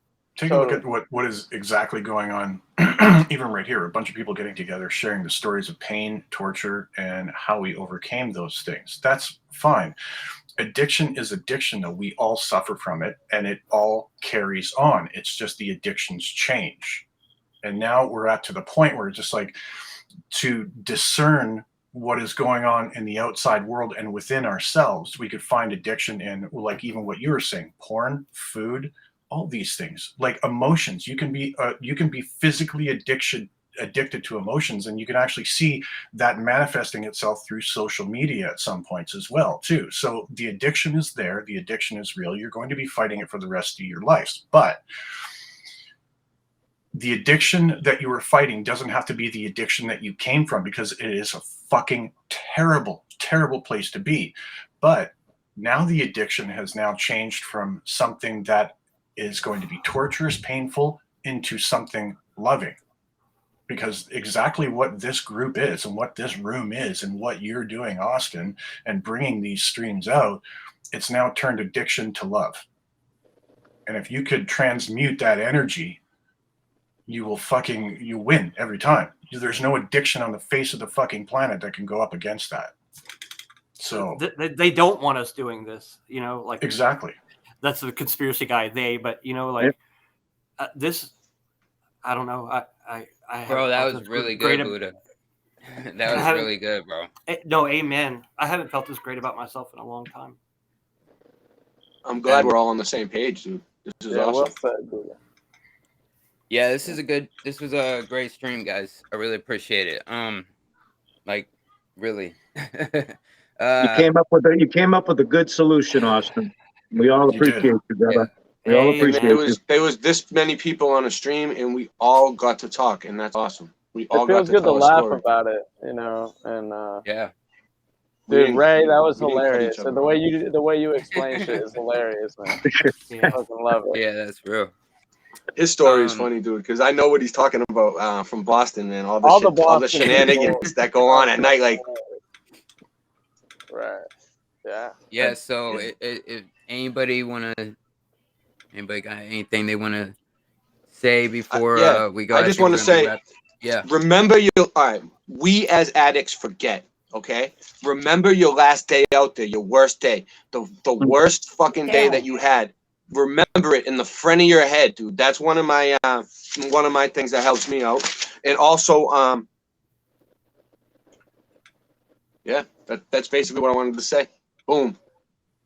Well, Austin, I want to say one thing. I want to say, anyone here in this panel that wants my number, just contact Austin.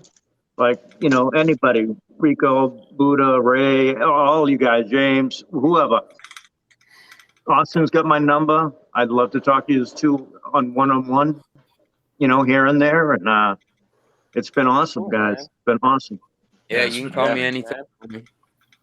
Anytime. I Me and you talked, Austin, on the phone about the misconception of people that have never been through hardcore substance abuse, which is you meet people like that when you're clean before you get into it, and you think they're just terrible people because they turn into such liars, and a lot of them have to turn into thieves. My best friend that was my drum tech stole my cymbals. We had to fire him. But one thing that they don't understand is a lot of these people, and I know me, were just super sensitive and really couldn't handle how much they overthought everything and how sensitive they were. And they're not bad people. They're actually some of the people with the biggest hearts that the addiction drove them to being really bad people. And I think the reason why there's so many of us in this community is because we're waking up, because we're smart enough to wake up now that the calling is here.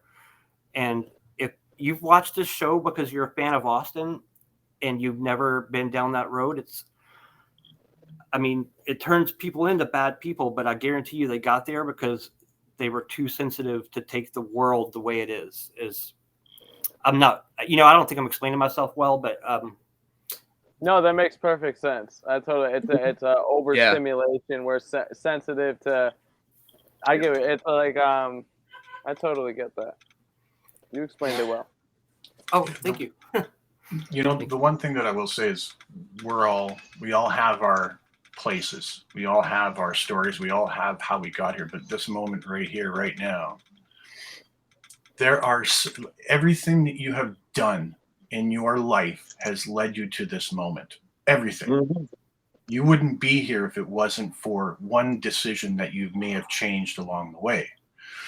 So to think that you are not being guided by a higher self, higher something, your inner knowing or inner working, or your heart or your soul, or whatever you want to call it, to think that you're not being guided that way is astronomical, because you are making the decisions, even though the shit is being brought up in front of you. You have a choice. You can either do the drugs or you can actually get yourself clean.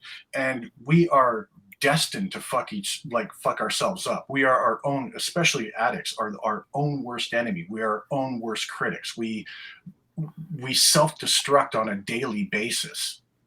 And the fact that you're here right now telling this story isn't like, there's absolutely no shame in any of the addictions that you guys went through and what all of us have went through, because you listened to yourself, you listened to what is best for yourself, and you got yourself out of it. You have beaten the odds, because there are 8 ways to Sundays you could have fucked it up, but you didn't. You're here, you're talking. You're a success. Absolutely right. Absolutely right. I gave up. Yeah. I gave up worrying about what I did in the past a long time ago, man. A long time ago. I have not got there for sure. I beat myself up quite a bit. When I first woke up, I felt like a new person. I felt like a completely different person, and I completely forgot about everything I did before. Like, it was like starting fresh, like an awakening, like I was a newborn or something. But now that I'm getting used to being awake, it's weird. I'm at like a different level where like the old me's coming back, mixing in with the new me. Like, it's strange. Yeah. I feel a little bit of that. I don't quite share your optimism. I'm getting there. I only woke up it takes a few years after you wake up. It takes time. But I woke up in 2014, but so yeah, maybe my daughter was already like 3 by then, so I beat myself up about not. There was a couple of relapses, like I said before, flat Earth. God, if she walks in here, like she doesn't know. But I hope to get to your optimism. I would try to keep. Don't be so hard on yourself, Rico. You're a good dude, man. Sorry, all I heard was hard on. Don't be so hard on yourself. All you heard was hard on, motherfucker. We love you. We love you, Rico. I woke up and actually talked to my 26-year-old daughter about my past. And she was horrified at first, but now she looks at me with a whole different eye. Now she's awake to flat Earth. She sees it. Mine is too. Hell yeah, dude. She sees other bullshit. Sees the other bullshit that's going on around. And, Mine too. And she called me 5 times a day, dude. She's 26 years old. I got 2 grandkids, and I still talk to her all the time, Oh, every that's day. awesome. My great. my wife, my daughter, and my mother, and Atticus is only 4, so you know that doesn't count. But they're all awake. Well, he will like, be. Rasta Bear made fun of me at Flattoberfest because like I was whining about none of my friends being awake, but then I told him like all my close family was. He's like, dude, you fucking crybaby, are you kidding me? I'd kill for that. And I'm like, oh, okay. Apparently, a lot of people are just the people in chat. You know, like they don't have anybody around them awake. Like I send my mom is more addicted to Dave, Flat Earth Dave videos where he goes on people's shows than me. She gets off on watching that aha moment, so she watches more than me. Yeah, Dave is what woke my wife up too. That's what's waking my wife up, is Dave. Yeah. My wife's on her path. Dave woke me up. I first heard him on Tinfoil Hat, first time he was on there. Dave is an amazing dude. I think he woke up that whole fucking audience that day. The very first thing I saw. Sam Tripoli was secretly Flat Earth for a whole, but that day he was fucked. Eddie Bravo hanging out. Nah, it was over with. The first thing that woke me up, it was either like late 2014 or 2015 that I first saw it, and I wasn't right on board, but it was Eric Dubay, and he went on THC. 9/11 o'clock. 9/11 o'clock. Go on. 8/11 here, so I'm not gonna give you props to that. 9/11 here. The higher side chats. It was Eric Dubay on the higher side chats, but he took the interview and put graphics over it, and I watched it. And by the end of it, I was like, "Oh my god!" Yeah, I remember that video. Yeah. Okay. And the worst part is, my wife has a higher education. But she's smarter, prettier than me. Like I'm so lucky, but she has a higher education. So there was 8 months where I was there and she wasn't, that were super awkward. Like I'm like watching video after video and she's like, but now she's super into okay, it now. you say that and I just can't help think, well, that's because she was indoctrinated longer than you. That's, you know what? That's exactly what I say. That's exactly what I say. That's exactly Does that what trigger her? Does she get triggered? No, not at all. Like now he agrees. And in fact, it's so embarrassing. The co-host of my podcast, he's a truther except for Flat Earth. And I told you we're about to get started back. Here's why it ended. I had Nathan Thompson on, and they debated, and it just went south. Oh man! God, I hope he never watches this. Matt, I lied to you, but it was a long time ago, and I didn't realize. I love Nathan. I talk to him all the time. But either way, he kind of killed. He's too confrontational for that. So that's why it was bad. Nothing to do with who was winning. They both are younger than me, and they just got into it. I was in the background. In fact, Nathan even was like, "Rico, shut up! I got this." Like I was trying to defend him. It went really bad, and my co-host refused to air it, and I thought that was disingenuous. So I quit the podcast. But we've made up now that COVID saved that. Oh, I can't say that. This whole thing saved that, and now we connect more, even though he's not a flat earther. So we're going to start Red Flag Rhetoric back. Yeah, and Dave's going to come on the podcast and help me out with him. So there you go. That's better. That's way better. I got a quick one. I got into this. The first video I saw was probably it was Matt Powell in the end of 15, and I didn't look into it again until like the middle of 16. And then once I looked into it, I think I saw Eric Dubay or Mark Sargent's Clues, one of the two, and it really hit me. And I'm like, I ran to my wife and I said, "Honey, I think the Earth might be flat." And she's a school teacher, right? And she looked at me like, "What are you doing out in your garage? What's going on?" And I'm like, I'm telling you, I think the Earth's flat. And that was 2016, and she is just coming around now. Just coming around now. Nice. Wow, so, I thought 8 months was torture. Holy. Yeah, years, dude, years. Paid off. Well, we all wake up at different times, man. That's what's up. What helped me, we were joking about this the other day, is when I was coming off Suboxone, I was or when I was weaning down, but I didn't have a iboga or meet anyone like that that could help me with that yet. And I prayed for wisdom every single day, and you know, like it legit worked just in my own life, and how to try to look for things and help, and you know, just call out to your creator and be honest about it, and you know, you'll get somewhere. You know. Yep. Oh yeah, that's real. 100%. And that's But I the love thing. hearing you guys' stories too. That's the thing, though. Is like I'm not gonna beat on the foo-foo energetic stuff too much here, but Foo-foo. That's what you say. Foo-foo. Yeah, foo-foo. Yeah, Yeah. But the thing is like you have access to all the infinite knowledge, or at least your subconscious energetic self has access to all the information that you could possibly need to get yourself out of any situation that you put yourself into, and all you have to do is ask.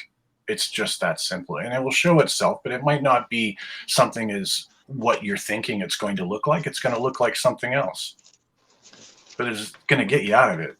100%. Yeah, so it's awesome that you're listening, man. Well said. Well said.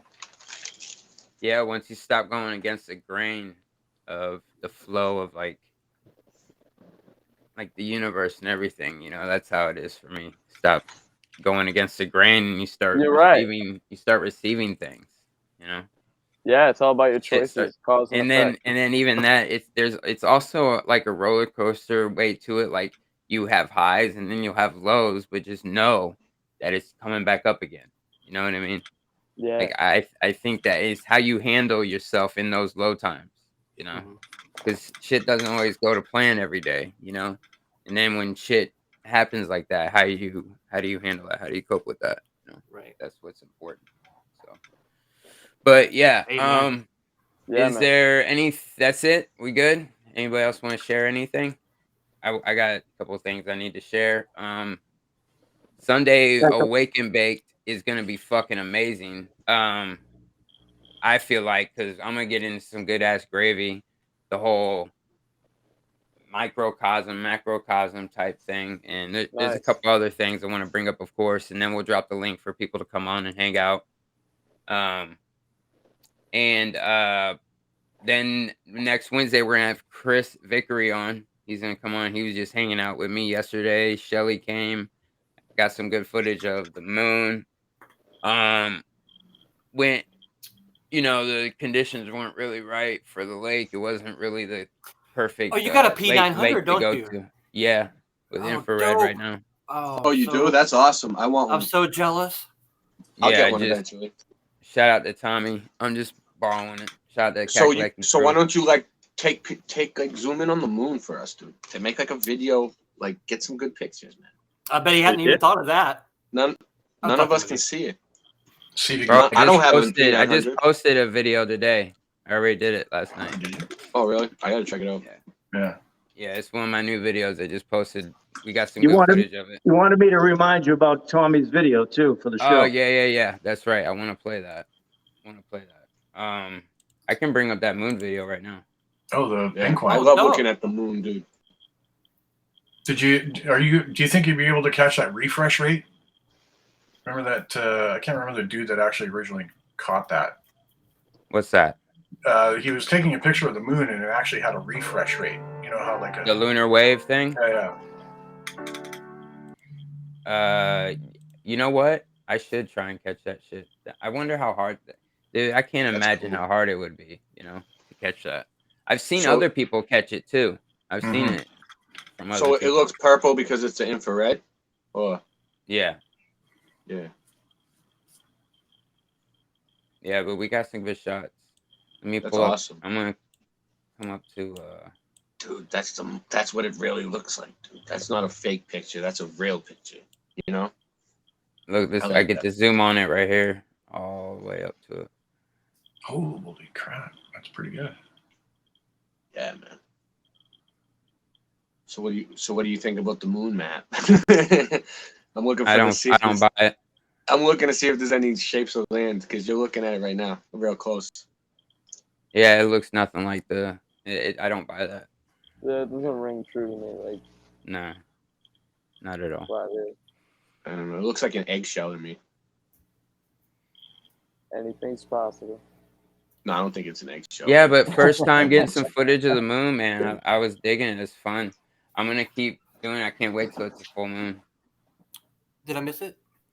Hell yeah, man. Oh, what? Were you gone? Were you gone? Yeah. My Atticus needed me. I'll watch it later. To think that they're trying to make us believe they really landed people on that fucking thing is retarded, dude. They never put no buggy on there. They never called the moon from Nixon's office. None of that shit happened. It's all bullshit. It's It's probably it's so not even a retarded. rock. It's not even a rock, dude. I'm thinking it's plasma.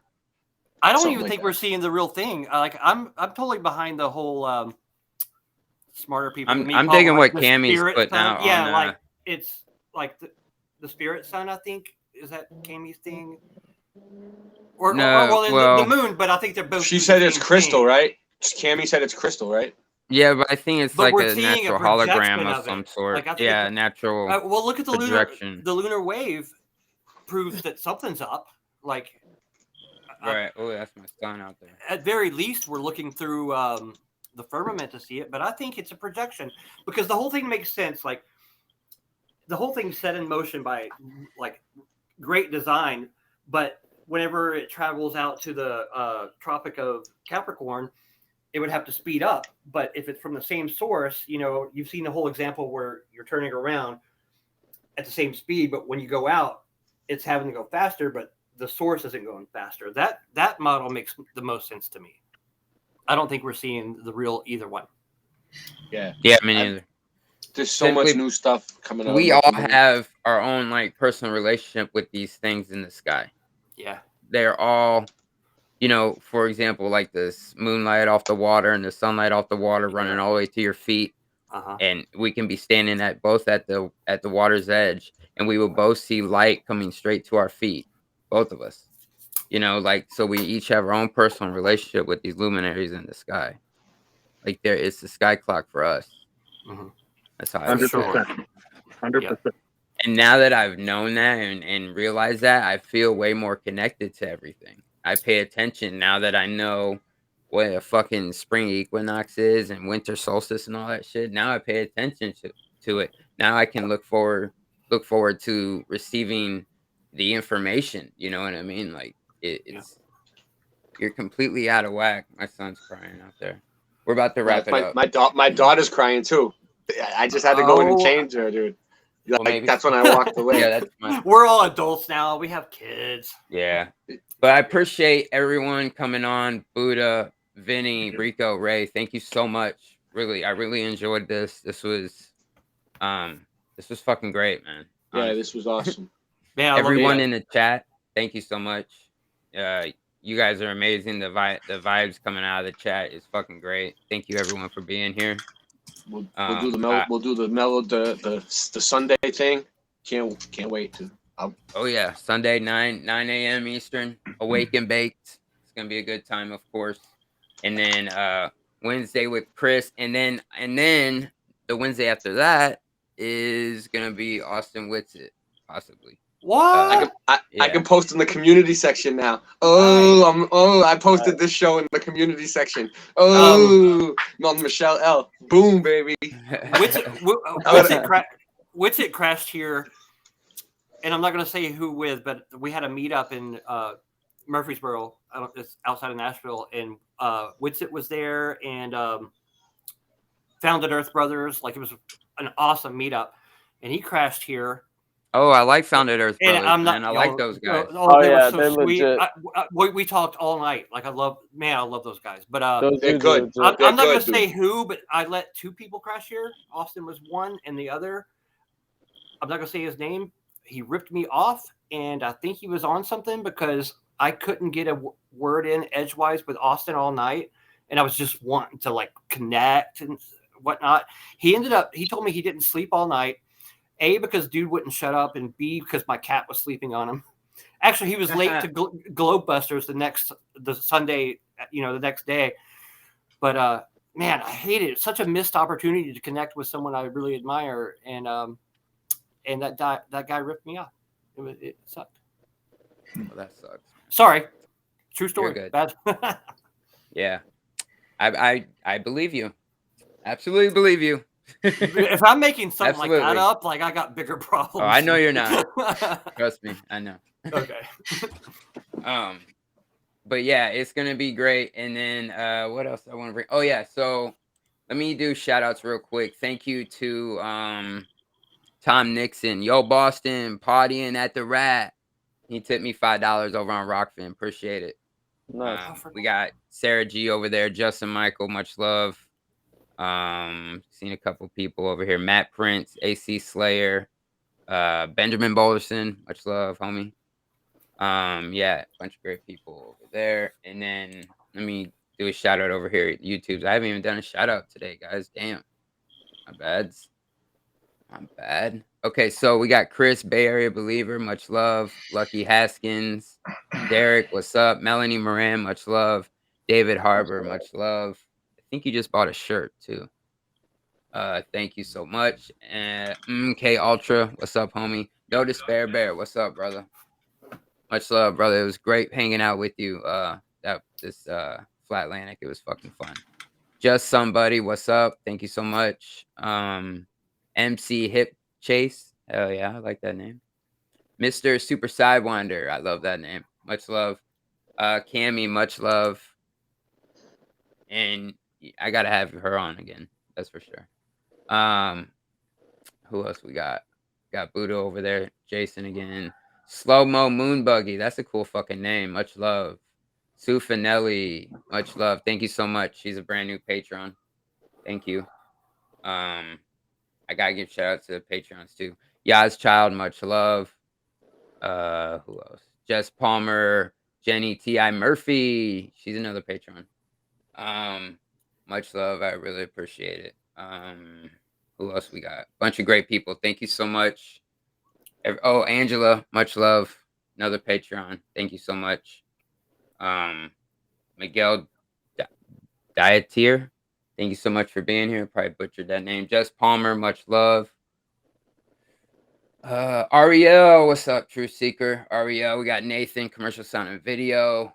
Hell yeah. Bunch of great people. This was a great fucking show. LA Young, you're new. I've never seen you before. Thank you so much for being here. Welcome to the MellowDome. Holistic Media, much love.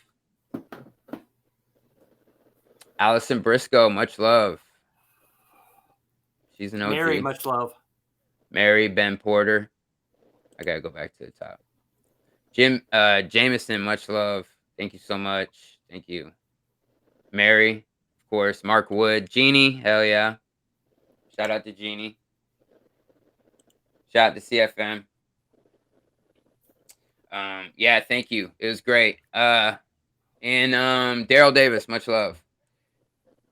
Okay, so let me do a shout out over at the patrons real quick. I want to start shouting out my patrons.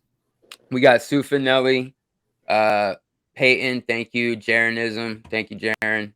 Angela Carson, Jenny T.I. Murphy, Austin Whitsitt, thank you, bro. Chris Fike, Faye Morrissey, thank you. Shane Taft, thank you so much.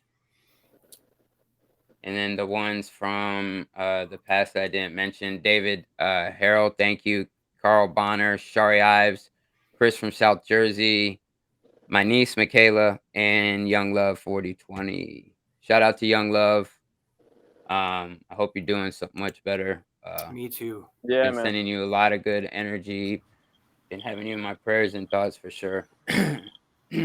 So, shout out to Dave Weiss, legend David in the Weiss. chat. Oh no! Did Dave hear me earlier? Oh no! Oh, he's gonna go back and listen now. That's for sure. No. Talking that shit. Yeah. Y'all need to go get that app though. That app's dope. Look, got this right here. Check this out. All these orange dots are brand fucking new, people.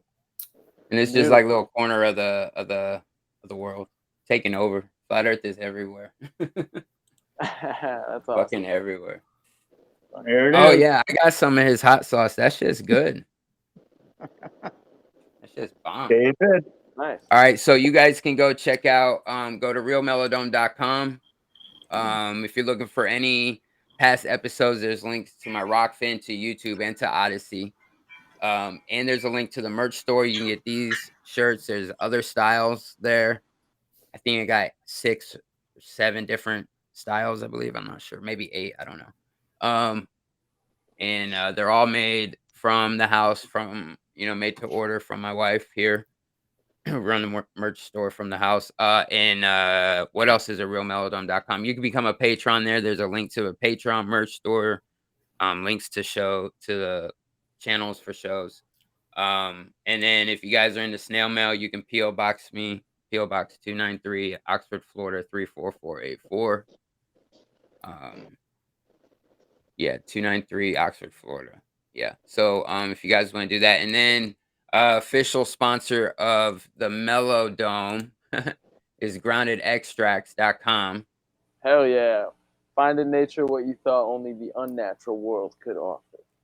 Hey, that's what's up, bro. Hey. Hell yeah. Yeah. I like it. So yeah, and then ways you can support the show, hit up the Cash App or Rockfin over there if you like. Got a couple people over here in Rockfin. Matt, Prince, what's up? Doug, what's up, Doug? Redondo Rocket. What's up, man? Much love. Thank you. Appreciate y'all hanging out, watching the show. This is a great show, guys. For real, I really appreciate it. Don't miss this Sunday. Ray, you got something coming up?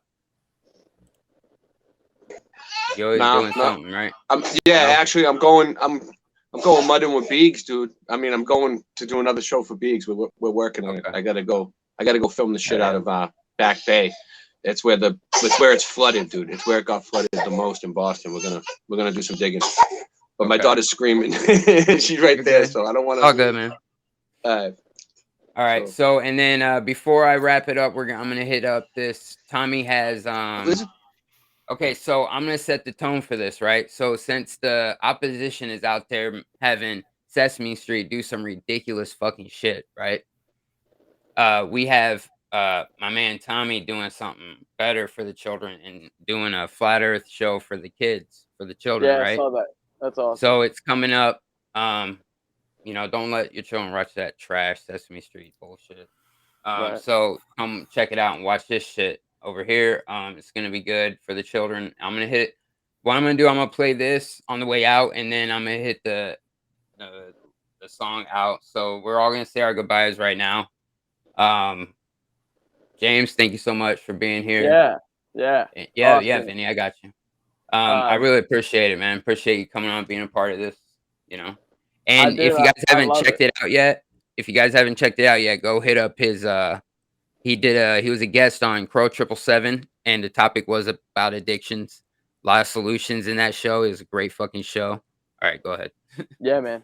Episode 379, crow777radio.com. Austin, Vinny, Buddha, Rico, Ray, I love talking to you guys. You're all like hilarious in your own right, and wise. Buddha, I really like you. Got some wisdom, and I really like talking to you guys. So it was a pleasure, and thank you guys for being here, and it was a blessing to be a part of it. All right, yeah. Good night. All ours, brother. Yeah. Thank you. Yes, go ahead, Vinny. I just want to say we're having a meetup this weekend, this Saturday, at the flea market, the US 1 Metro Flea Market in Columbia, South Carolina, from 9 to 3. If anyone's in that area, come on by. You'll see the tents with the flat Earth stuff all pinned up. Just come look for us. Hell yeah. That's cool. Hell yeah, cool. All right. So yeah, thank you guys. It's been a great fucking show. The vibes has been really good. The love's real, of course.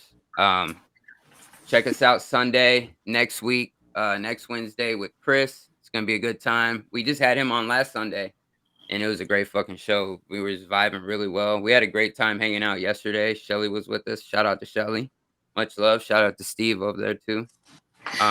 But yeah, so thank you so much, everyone, for being here. Guys, thank you for coming on and sharing your stories and just being a part of this this breaking the chains thing that I'm doing. I really appreciate it. No, thank you for putting it on. Oh yeah. And thank all of you for sharing too, and James, Austin, Vinny, Rico, we have to talk more, and Ray too. I know you're not there, but yeah. Yeah, I want to talk to you more too. Like I always try to like keep a conversation going when you're on with Miss Mayes, but I'd like to actually talk instead of cracking dumb jokes in your chat. Yeah, and all of you have my number, so yeah. No, thank you, all of you, for doing it. That's amazing. Oh yeah. Yeah. All right, guys. Thank you. Have a great night, everyone. Keep the energy high. Spread the love. And when you keep it real, keep the real ones. All right, flat game, baby. Peace. Nice. Hola amigos, just a friendly Mexican bandit here, hanging out on the beach and promoting that Flat Earth Kids show on January 22nd at 9 p.m. EST on that Flat Fellows channel. If you look behind me, you'll notice there's no curve to be seen. It's flat, amigos. And you'll also notice it's not spinning either, unless you've had too much tequila. A little truth is better than nada, but I want the whole enchilada. Adios, amigos, and see all of you January 22nd at 9 p.m. EST on that Flat Fellows channel for the Flat Earth Kids Show.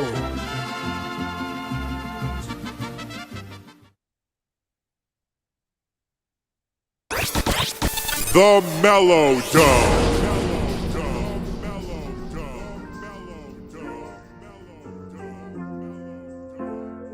It's about that time, you're in the zone. Welcome home to the MellowDome. With us, the Mostin and all of his guests. One love, baby, you know we the best. We here to sow the seed, consult the weed, be wise indeed, and hack the holy feed. And hang with the wisdom, beat the system. On my ball of friends, I haven't missed them. Open up your mind and stop resisting. We know the world is flat, and that's a fat jack. But it's more than that. Fuck all the shit they say started with the bat. And any fat cat, Democrat, diplomat saying that. Awake and bake. Awake and bake. Awake and bake. MellowDome. Multi-streaming, beaming knowledge into your cerebrum. If you're hungry for the truth, you'll feed it. And I know some of us need it. We the best, hashtag undefeated. Y'all keep talking about a curve, we know you never seen it. You dilute the truth, we come behind you and clean it. We would debate you anytime, and you know we mean it. No ifs, fans, or buts, or in between it. Raise the vibration, create the sensation. It's meditation or emancipation, then creation. East Coast, West Coast, all across the plain. Everyone together, everything to gain. Planting seeds everywhere, water like the rain. Different topics every week, open up your brain. Awake and bake. Awake and bake. Awake and bake. MellowDome. We're not alone in the MellowDome. The best souls roam. We set the tone, connect to the flow, and then you will know. Learning from each other is how we grow. Inhale, exhale, get ready for the show. Love is the breath, truth is the form. It's awesome, Austin, baby, and he's bringing the storm. Open up your mind, meet us in the middle. A lot of more, smoke it up, listen to the sizzle. We bringing the truth, and we'll never let it fizzle. Love thy creator, there is nothing greater. Son of the pater. We ain't got time for the haters. The earth is flat from here to the equator. Spitting facts for every negator and serving them up like a waiter. Awake and bake. Awake and bake. Awake and bake. MellowDome.